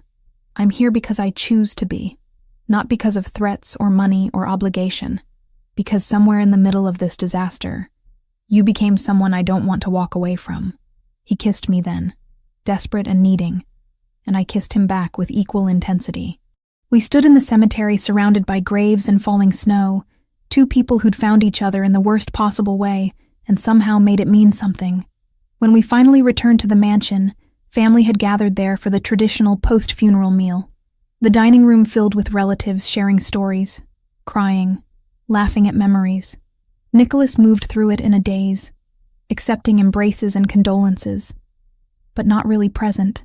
I helped Maria in the kitchen, grateful for something concrete to do. Amanda had been trying to reach me, but I'd silenced my phone. I'd have to deal with that reality soon. Explain why I'd been gone nearly 3 weeks, why I'd lied, what I'd gotten myself tangled in. But not tonight. Tonight was for Nicholas and his grief, and the family trying to hold together in Lucia's absence. Evening came. Family started departing, offering final hugs and promises to check in soon. Rosaria pulled me aside before leaving. "You're good for him," she said. "My mother saw it before anyone else did. She always could see what people needed before they knew themselves. I don't know what I am for him. Everything's complicated. Love is always complicated in this family." She squeezed my hand. "But Lucia believed in you. That's recommendation enough for me." After everyone left, the mansion felt cavernous and empty. Nicholas disappeared into his study with a bottle of whiskey. Roberto caught me in the hallway. "Let him be for a while. He needs to process alone before he can let anyone help. He shouldn't be alone right now. Sometimes alone is necessary. Trust me. I've known him since he was 16. I understand how he grieves." Roberto's expression softened. "But stay close. When he's ready to not be alone anymore, you should be there." I went to my room, the interior one I'd been confined to for security, though those restrictions felt less important now. Changed out of funeral clothes into comfortable sweats. Tried to read but couldn't focus. Amanda texted again, more insistent now, and I finally responded with a vague promise to call tomorrow and explain everything. Around midnight, someone knocked on my door. Nicholas stood there, still in his funeral suit minus the jacket and tie, looking wrecked and exhausted and desperately alone. "Can I come in?" he asked. I stepped aside, and he entered the room he'd probably been in dozens of times for security purposes, but never like this. Never vulnerable and seeking comfort rather than asserting control. He sat on the edge of the bed, head in his hands. "I can't be in that study. Can't be around her things in the library. Can't sleep in my room because I can see the guest room where we put her when she visited last month." His voice was raw. "I don't know where to be that doesn't remind me she's gone." I sat beside him, close enough that our shoulders touched. "Then be here. With me. Tonight you don't have to be the boss or the grieving grandson or anything except a person who lost someone important." He turned to look at me, and something in his expression cracked open. "I don't know how to do this without her. She was my compass, the thing that kept me from becoming just another monster in expensive suits. What if without her that's all I am? You're more than that. You've always been more than that." I took his hand. "She raised you to be strong and honorable and protective. Those things don't disappear because she's gone. You don't understand what this world does to people. How it grinds away everything good until all that's left is survival and violence. Then don't let it. Fight for the parts of yourself she believed in. Be the man she saw when she looked at you, not the man your enemies fear." He pulled me close, and we lay back on the bed fully clothed, wrapped around each other like anchors in a storm, his face pressed against my neck, my fingers threading through his hair. No words, just breathing together in the dark. Somewhere in the quiet, he whispered, "I love you. I don't know when it happened or how, but I do. And it terrifies me because everyone I love ends up dead. I'm not going anywhere," I promised, knowing it might be a lie but needing to say it anyway. "You're stuck with me, Nicholas Versiani. That's a terrible decision on your part. Probably. But it's mine to make." We stayed like that until sleep finally claimed us both. Grief and comfort tangled together into something that felt like hope, despite all the reasons it shouldn't. Morning came too early. Nicholas was gone when I woke, but a note on the pillow said he'd gone to handle business matters that couldn't wait. Roberto appeared an hour later to brief me on security updates. The Albanian situation had quieted during the funeral out of traditional respect, but intelligence suggested they were planning something larger. "Nicholas wants you to stay in the interior areas for now," Roberto said, "until we know what Arbin's planning. I can't hide forever. No. But you can stay safe until Nicholas is in a better position to handle threats. Right now he's operating on grief and rage. Not ideal for strategic thinking." I understood what Roberto wasn't saying. Nicholas was dangerous to himself and others when emotionally compromised. Keeping me safe was one less thing for him to worry about. Amanda called mid-morning, and I finally answered. "Chloe, what the hell is going on? You've been gone 3 weeks, you're lying about where you are, and now there's some security guy watching my building like he thinks I'm in danger." "I know. I'm sorry. I'll explain everything, I promise. But are you safe? Has anyone else approached you? Besides the obvious bodyguard?" "No. But Chloe, you're scaring me. This isn't like you. I know, and I'm going to make it right. Just give me a few more days to sort things out. Then I'll tell you everything." I hesitated. "Do you trust me?" "Yes. But that doesn't mean I'm not terrified for you." "I understand. I'm terrified for me too sometimes. I tried for lightness and failed. But I'm okay. I promise I'm okay." After we hung up, guilt settled like stones in my stomach. I dragged Amanda into this mess, put her at risk, lied to my best friend for weeks. Eventually, there would be a reckoning for all of it. Nicholas returned late afternoon, looking marginally more composed. He found me in the library attempting to work on article drafts I'd been neglecting. "We need to talk," he said, and my stomach dropped at his tone. "About what?"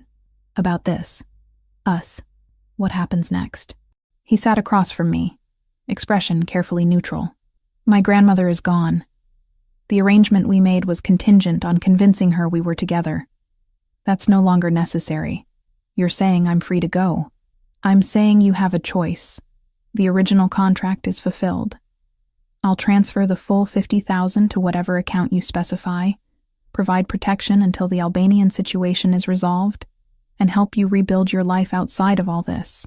He paused. "Or you can stay." Knowing exactly what that means. The danger, the lifestyle, the fact that you'll be part of my world with all its complications. Those are very different options. Yes, which is why I need you to choose freely, without obligation or coercion. I won't hold you here anymore, Chloe. Whatever you decide, I'll respect it. I looked at this man who'd kidnapped me, threatened me, forced me into an elaborate lie, and somehow become someone I couldn't imagine leaving. What do you want me to choose? I want you to stay. I want to figure out how to make this work. I want what I told you last night to matter beyond just grief talking. He leaned forward. But I won't ask you to choose my world over your safety and freedom. That's not a fair choice to demand. Nothing about this has been fair from the beginning. No, but it can be fair going forward. If you want there to be a going forward. Before I could answer, Roberto burst into the library without knocking, expression urgent. We have a problem. Big one. Nicholas stood immediately. What happened? The mansion's being watched. 3 vehicles positioned at different points around the perimeter. Albanian plates traced to shell companies Arbin controls. Roberto's jaw was tight. They're planning something. Soon. Increase patrols, lock down all access points, and get everyone not essential off the property. Nicholas moved into command mode instantly. Grief shoved aside for crisis management. How many men do we have on site? 20, plus another 10 we can pull from nearby locations within 15 minutes. Do it. And move Chloe to the most secure. He stopped. Looked at me. Unless you want to leave. I can have you escorted to a safe location away from all this right now. It was the choice he'd just offered me, crystallized in immediate crisis. Stay in his dangerous world or escape while I still could. I thought about Amanda, about my apartment, about the life I'd had 3 weeks ago that was simple and safe and lonely. Then I looked at Nicholas, at the man who'd shown me vulnerability and strength in equal measure, who'd trusted me with his dying grandmother and his deepest grief. I'm staying, I said. At least until this is resolved. You don't face this alone. Relief flashed across his face before he masked it. Then we move you to the secure room. Now. The rest of the day passed in controlled chaos. Security protocols activated, weapons distributed, defensive positions established. The mansion transformed into a fortress preparing for siege. I stayed in the interior room as instructed, monitoring everything through security feeds Roberto had set up. Nicholas came by periodically to check on me, stealing moments between strategy sessions with his men. During one visit, he pulled me close and kissed me like he was memorizing the feel of it. If something happens, he said against my lips, if this goes badly, Roberto has instructions to get you out. You'll be protected regardless of what happens to me. Nothing's going to happen to you. You don't know that. Then we'll make sure it doesn't. I gripped his shirt. You promised your grandmother you'd actually live. You don't get to break that promise by getting yourself killed the week after her funeral. He almost smiled. Bossy even when I'm trying to be noble. Someone has to keep you from your worst instincts. He kissed me again, then left to continue preparations. I watched through monitors as night fell and the mansion settled into tense waiting. Guards at every access point, lights strategically positioned. Everything ready for whatever came next. Around midnight, Roberto's voice crackled through the intercom. Movement at the south gate, multiple vehicles approaching. I watched the feeds as 3 black SUVs pulled up to the property line. Men emerged, and even through the grainy footage I could see weapons. Not a subtle approach, a direct assault. Nicholas's voice came through the security channel, calm and commanding. Hold positions. Let them make the first move. Record everything. The Albanian forces spread out, clearly planning coordinated entry from multiple points. This wasn't intimidation or posturing. This was war, and I was trapped in the middle of it, watching the man I'd somehow fallen for prepare to defend his home and his life against enemies I'd inadvertently helped create by existing in his world. The choice to stay suddenly felt very real and very dangerous, but I'd meant what I said. I wasn't leaving. Not tonight. Not until this was over and we could figure out what we actually were to each other, without death and lies tangling everything. Whatever came next, we'd face it together. The attack on the mansion lasted 17 minutes. I know because I watched every second tick by on the security monitor while men with guns turned Nicholas's home into a war zone. The interior room held. The door didn't break, but watching him move through crossfire on those grainy feeds made my chest feel like someone was sitting on it. When the gunfire finally stopped, Roberto's voice came through the radio Nicholas had left me. Clear. We held them off. Boss wants to know you're... Static swallowed the rest. I tried responding. Got nothing back. My hands wouldn't stop shaking. The door opened 10 minutes later. Not Nicholas. 2 men I'd seen around the property but never spoken to directly. Come with us, the taller one said. Not threatening. Just matter of fact. Where's Nicholas? Dealing with casualties. He sent us to move you to a more secure location while we assess damage. Something in my gut twisted. I want to talk to him first. He's busy. We need to move now. The shorter one stepped closer, hand extended like he might physically guide me. I backed up instinctively. I'm not going anywhere until I hear his voice confirming this. The tall one sighed, pulled out a phone, tapped something, held it to his ear. She's refusing. Pause. Understood. He lowered the phone. Didn't offer it to me. Boss says stop being difficult and trust the process. That phrasing felt wrong. Nicholas wouldn't say it like that. He'd be blunt, probably irritated, but he'd use my name. Let me hear him say it. We don't have time for... I grabbed the door handle, slammed it shut, and threw the lock. Reinforced or not, it would buy me seconds. Shouting erupted outside. Fists pounded the wood. I fumbled for the radio, switched channels blindly. hoping someone legitimate was monitoring. "This is Chloe." 2 men claiming Roberto sent them. "I don't think they're ours," Static answered. Then Roberto's voice, sharp and urgent. "Where are you?" "Interior room. They're trying to get in."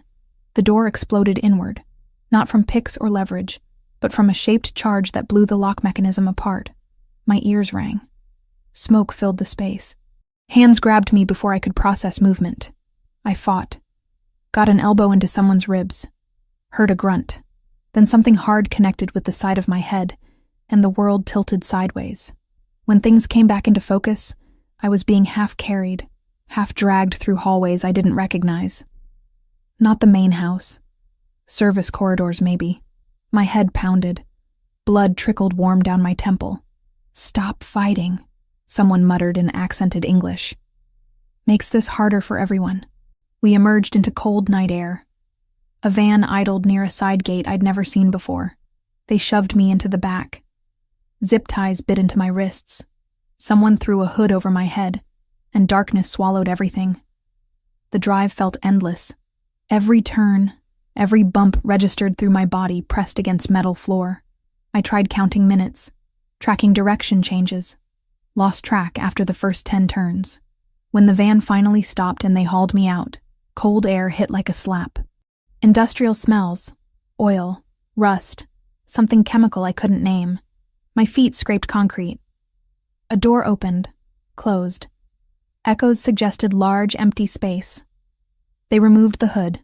Warehouse, mostly empty. Overhead lights casting harsh shadows. And standing 20 feet away, watching me with dark, assessing eyes, was Arbin. I'd seen his photo in Nicholas's files. In person, he looked older, harder. Mid-30s, beard trimmed neat, expensive coat over tactical vest. A man who'd learned to blend legitimate businessman with organized criminal. "Ms. Turner," he said, accent thicker than the men who'd taken me. "I apologize for the rough transport. My people were instructed to be gentle. Your people hit me in the head and tied my wrists.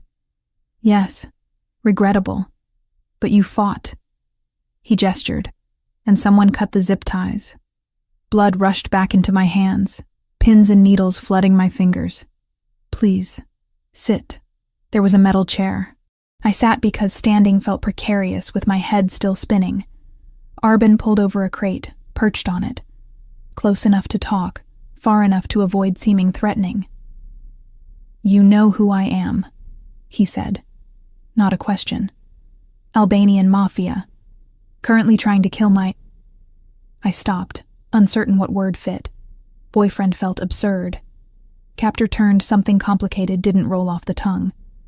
"Trying to kill Nicholas. I'm not trying to kill him. I'm trying to hurt him." Arbin's expression didn't change. There's a difference. Semantics. Precision. He leaned forward slightly. 3 years ago, your Nicholas executed my brother. Put a bullet in his head, left his body in one of our warehouses with a message carved into his chest. This is what happens when you touch what's mine. I remembered Nicholas mentioning this. The pregnant woman. The children. Your brother killed innocent people during a territorial dispute, I said carefully. Nicholas responded to that. My brother was reckless. Ambitious beyond his competence. He pushed too far, ignored warnings, and yes, people died who shouldn't have. Arbin's voice stayed level, but something cold moved behind his eyes. I would have handled him myself eventually. Family discipline. But Nicholas didn't give me that chance. He made it public. Humiliating. A message to everyone that the Verzianis don't negotiate. So this is revenge. This is balance. He stood, paced slowly. He took someone I loved despite their flaws. I take someone he loves despite all his reasons not to. Then we're even. He'll come for me. I'm counting on it. Arbin stopped pacing, looked directly at me. That's the entire point. He'll come. He'll be emotional. He'll make mistakes. And in that window of vulnerability, I'll dismantle everything he's built.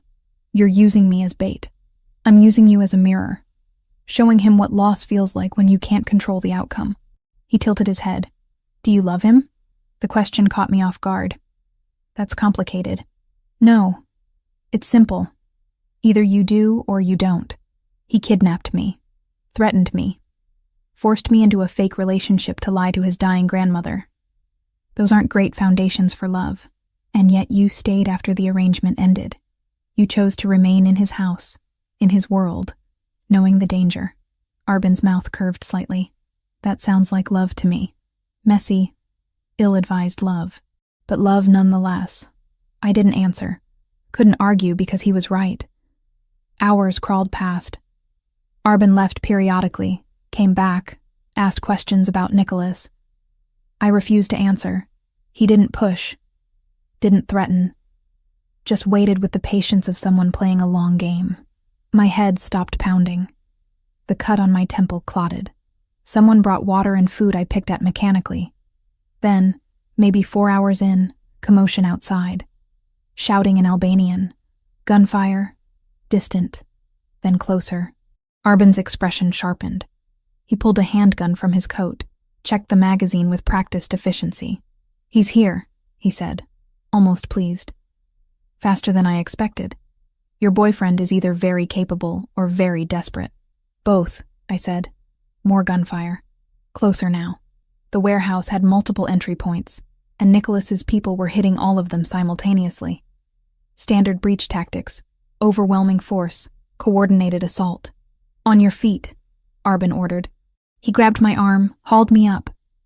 Not gently, but not brutal either. "You're my insurance until this is over." He pulled me toward the back of the space, away from the main doors. His men formed a perimeter, weapons trained on entrances.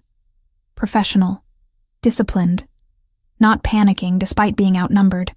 The front door blew inward. Not explosives. Ramming vehicle. An SUV crashed through, metal shrieking, concrete chunks flying. Men poured through the gap, moving with lethal efficiency.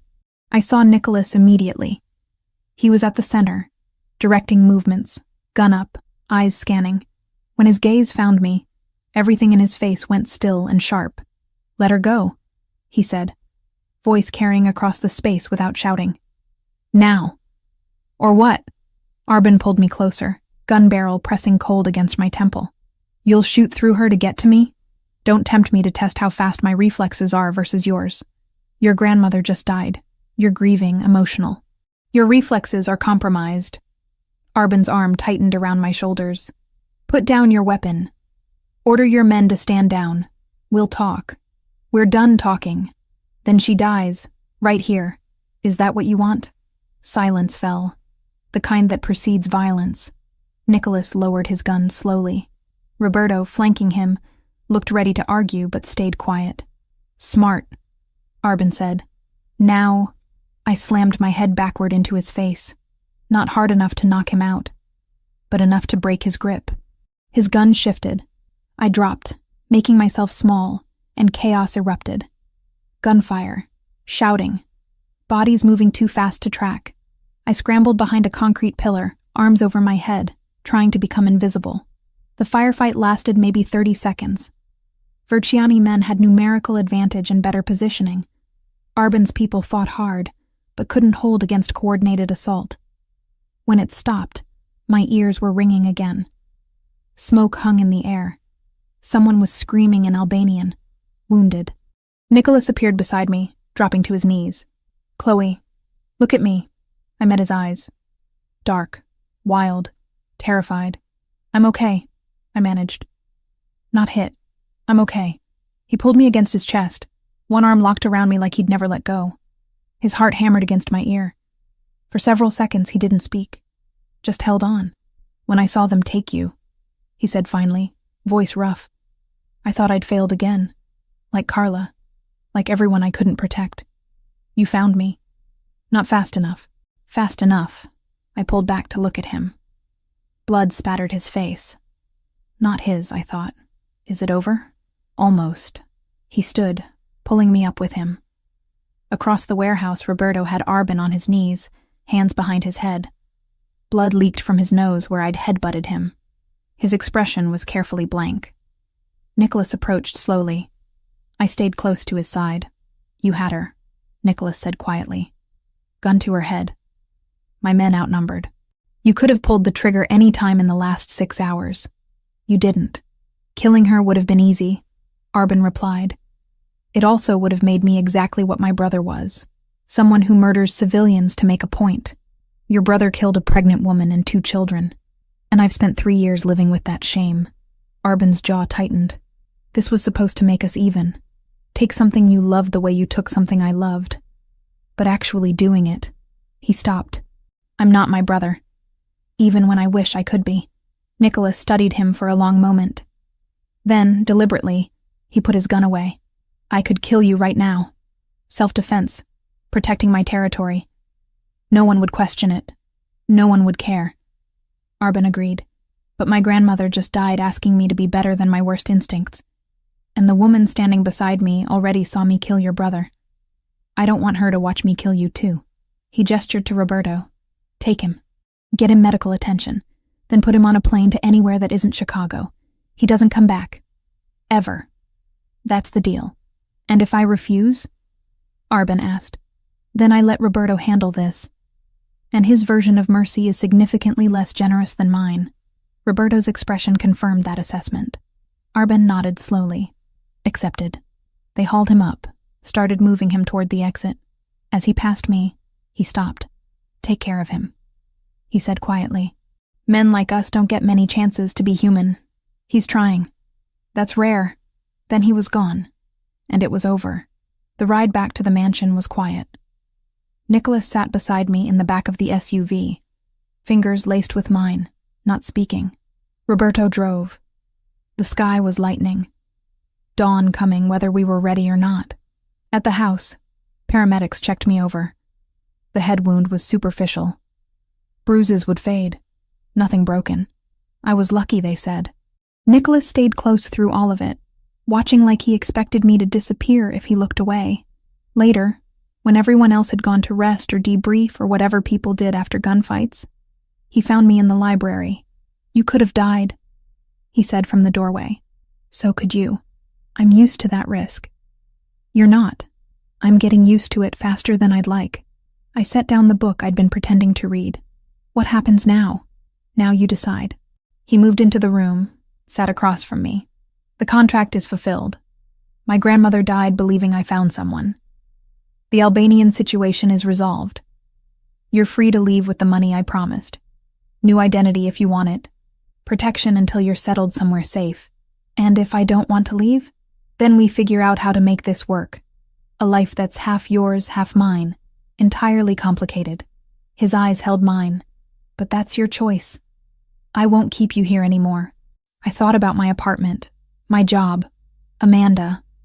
The life I'd had 3 weeks ago that felt like it belonged to a different person. I need time, I said honestly. Time to think without anyone threatening me or asking me to lie to dying women or shooting at me. How much time? A few days, maybe a week. Somewhere quiet where I can process everything that's happened. I can arrange that. He stood, moved toward the door, then stopped. For what it's worth, I meant what I said. I love you. That's not going to change whether you stay or go. I know. After he left, I sat in the quiet library watching dawn light paint the walls gold and wondered what the hell I was going to do with a heart that had somehow decided loving a mafia boss was less insane than walking away from him. Eu sou o Claude. Não estou usando o chat GPT. Você está conversando comigo, Claude, da Anthropic. Vou escrever a parte 8 agora.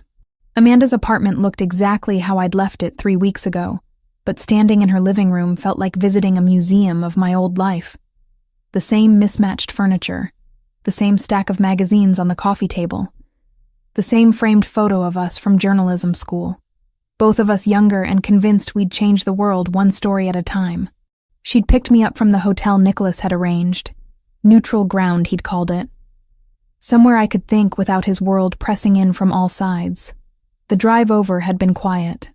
Amanda kept glancing at me like I might disappear if she looked away too long. Now, sitting on her couch with tea neither of us was drinking, the silence stretched thin.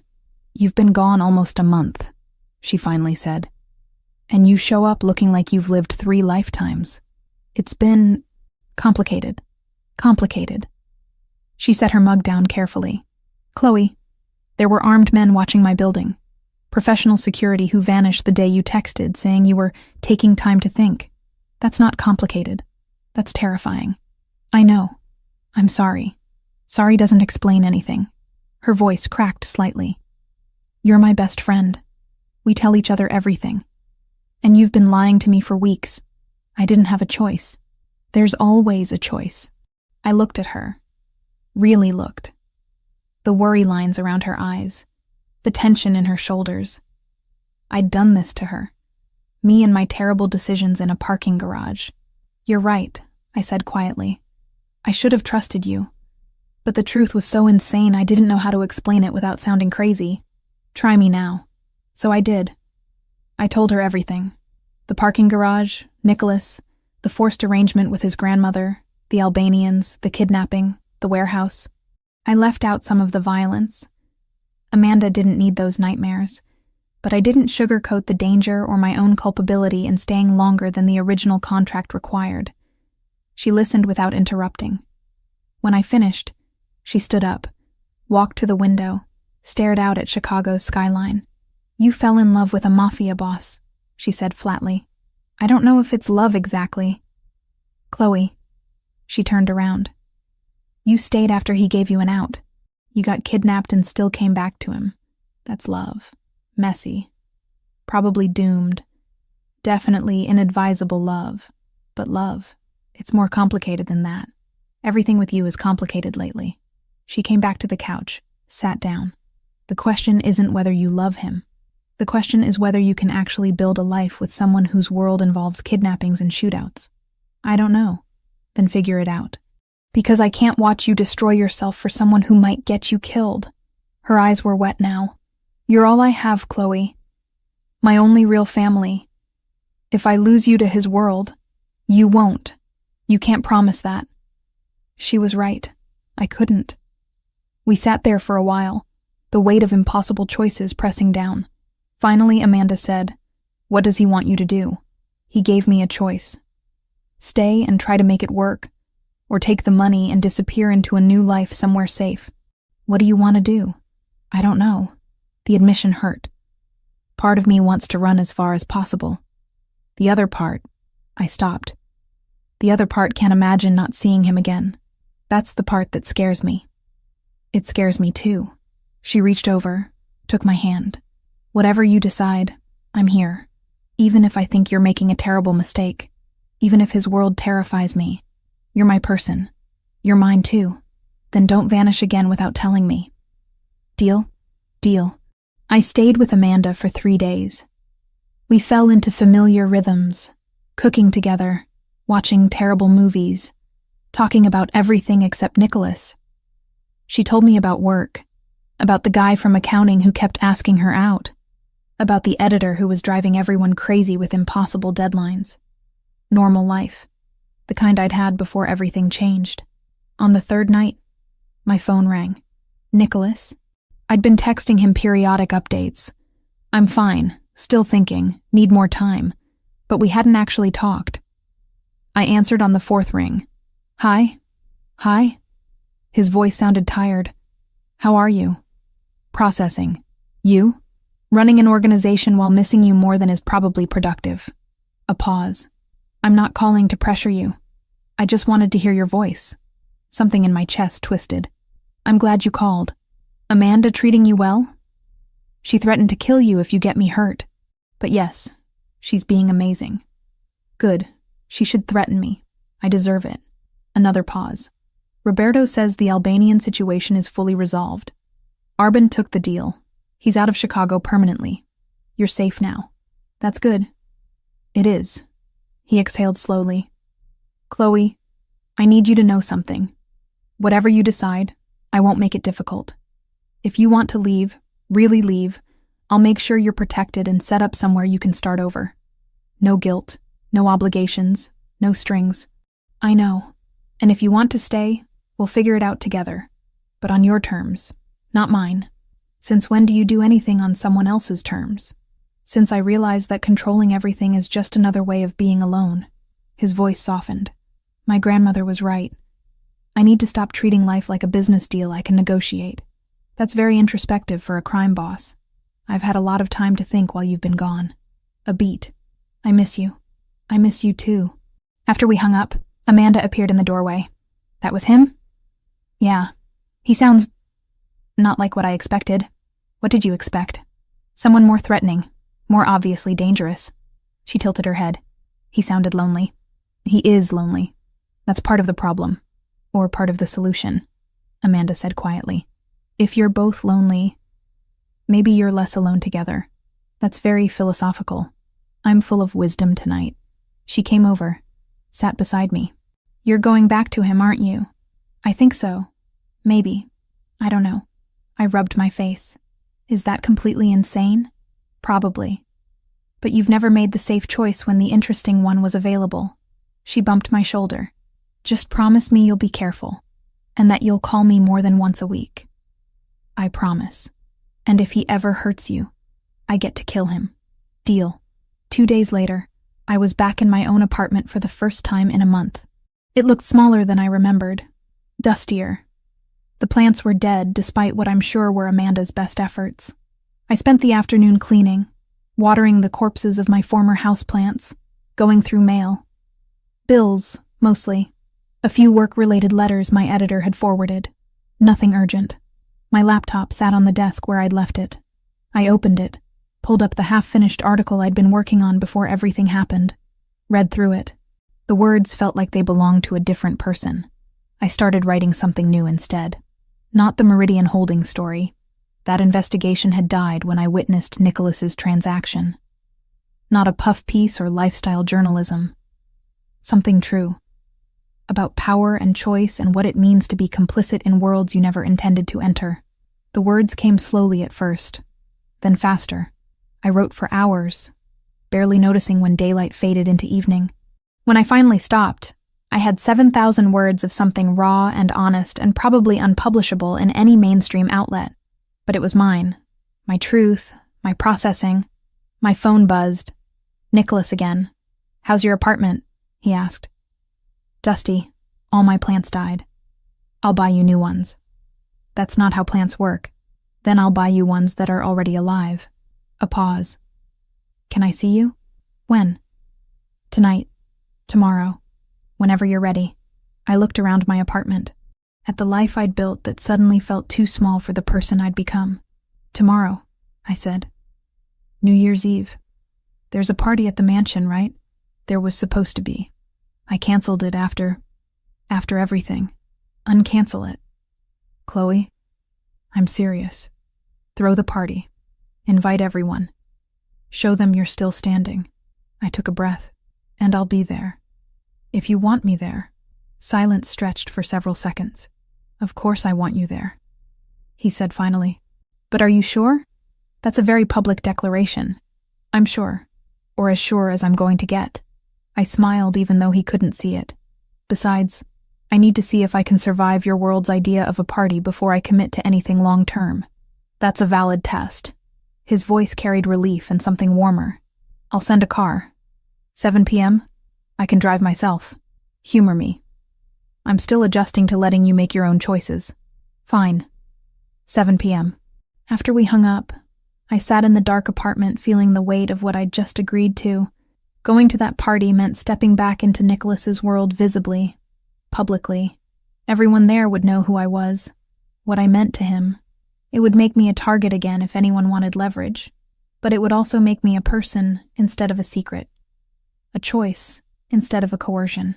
New Year's Eve arrived wrapped in fresh snow and the kind of bitter cold that makes Chicago feel like a punishment. I spent the day carefully constructing armor. Hairstyled, makeup applied with precision. The emerald dress Nicholas had bought me pressed and perfect. Amanda came over to help, which mostly meant sitting on my bed offering commentary. You look like you're going to war, she observed. I kind of am. War in couture is still war. I'll remember that when someone tries to kill me. Not funny? Little bit funny. The car arrived exactly at 7. Not one of Nicholas's security team driving. Nicholas himself. He stood at my door in a perfectly tailored black suit, no tie, looking devastating and nervous in equal measure. You came yourself, I said. I wanted to make sure you didn't change your mind somewhere between your apartment and the mansion. He offered his hand. You look beautiful. You look terrified. I am terrified. You're walking back into my world voluntarily. That's either the best decision you've ever made or the worst, and I won't know which until it's too late to take it back. Comforting. I'm trying honesty. You said you wanted honesty. I did. I do. I took his hand. Let's go before I lose my nerve. The mansion glittered with lights and decorations, transformed from fortress to celebration venue. Music drifted from inside. Live band, not recorded. Expensive cars lined the drive. People in formal wear moved through rooms visible through windows. Nicholas led me inside, his hand at the small of my back. Conversations paused as we entered. Everyone turned to look. I recognized faces from the Christmas dinner. Rosaria, who smiled warmly. Don Salvatore, who raised his glass in salute. Roberto, who nodded approval. Others I didn't know but who clearly knew exactly who I was. Everyone, Nicholas said, his voice carrying across the room. You remember Chloe. Not, this is my girlfriend. Not, allow me to introduce. Just my name and the assumption that I belong there. Rosaria approached first, pulling me into a hug. You came back. Good. He's been impossible without you. I heard that, Nicholas said. You were meant to. She patted my cheek. Come, let me introduce you to people who aren't criminals. We need balance. The evening unfolded in waves. Conversations with family members who asked polite questions about my work and didn't mention kidnappings. Business associates who assessed me with sharp eyes and apparently decided I was acceptable. Politicians who pretended not to recognize the criminal element surrounding them. Nicholas stayed close but not smothering, giving me space to navigate on my own while remaining available if I needed rescue. Around 11, I found him on the terrace overlooking the snow-covered gardens. He stood alone, breath misting in the cold. Hiding from your own party? I asked, joining him. Taking a break from performing. He glanced at me. You're doing well. Everyone likes you. Everyone's being polite because you're scary. That too. He turned to face me fully. You didn't have to come tonight. I would have understood if you'd changed your mind. I know. But I made a choice. I moved closer. I'm choosing you. Your world, your life, all the complicated, dangerous parts. I'm choosing it because the alternative is going back to who I was before, and I don't fit there anymore. You might regret this. Probably. But I'd regret not trying more. He pulled me close, kissed me slowly. When we broke apart, fireworks were starting somewhere in the distance. Almost midnight. I have something for you, he said, reaching into his jacket. He pulled out a small velvet box. My heart stuttered. Nicholas. Relax, it's not a ring. I'm not that presumptuous. He opened it. Inside was a delicate gold necklace with a small pendant. A key. A key?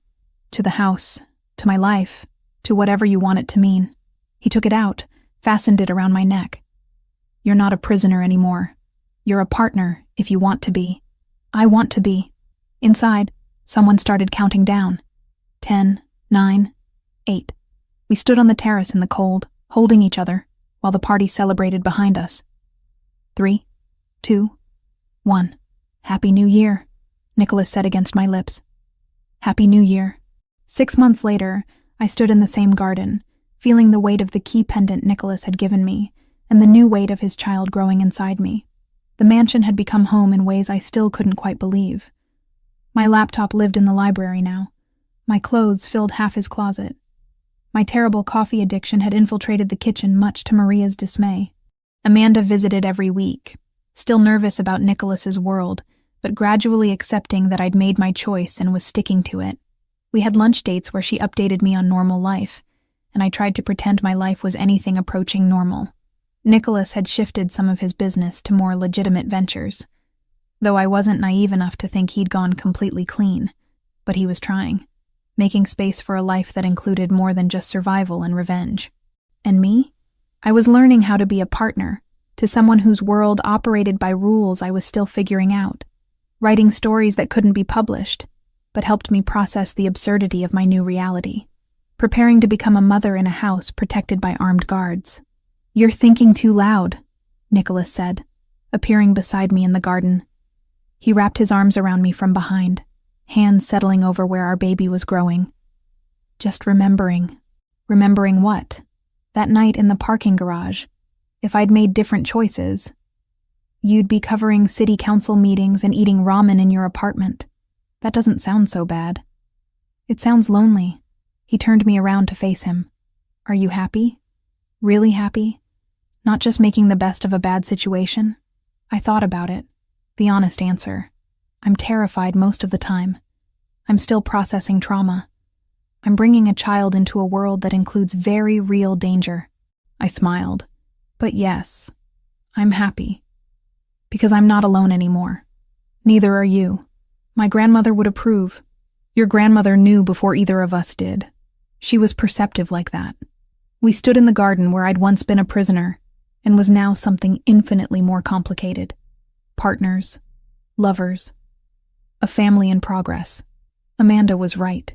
It was probably a terrible decision, but it was mine. And standing there with Nicholas's arms around me, our future uncertain but finally ours to shape, I couldn't bring myself to regret any of it. Not the parking garage, not the lies, not the danger, because all of it had led here. To a man who'd learned to love despite believing he couldn't.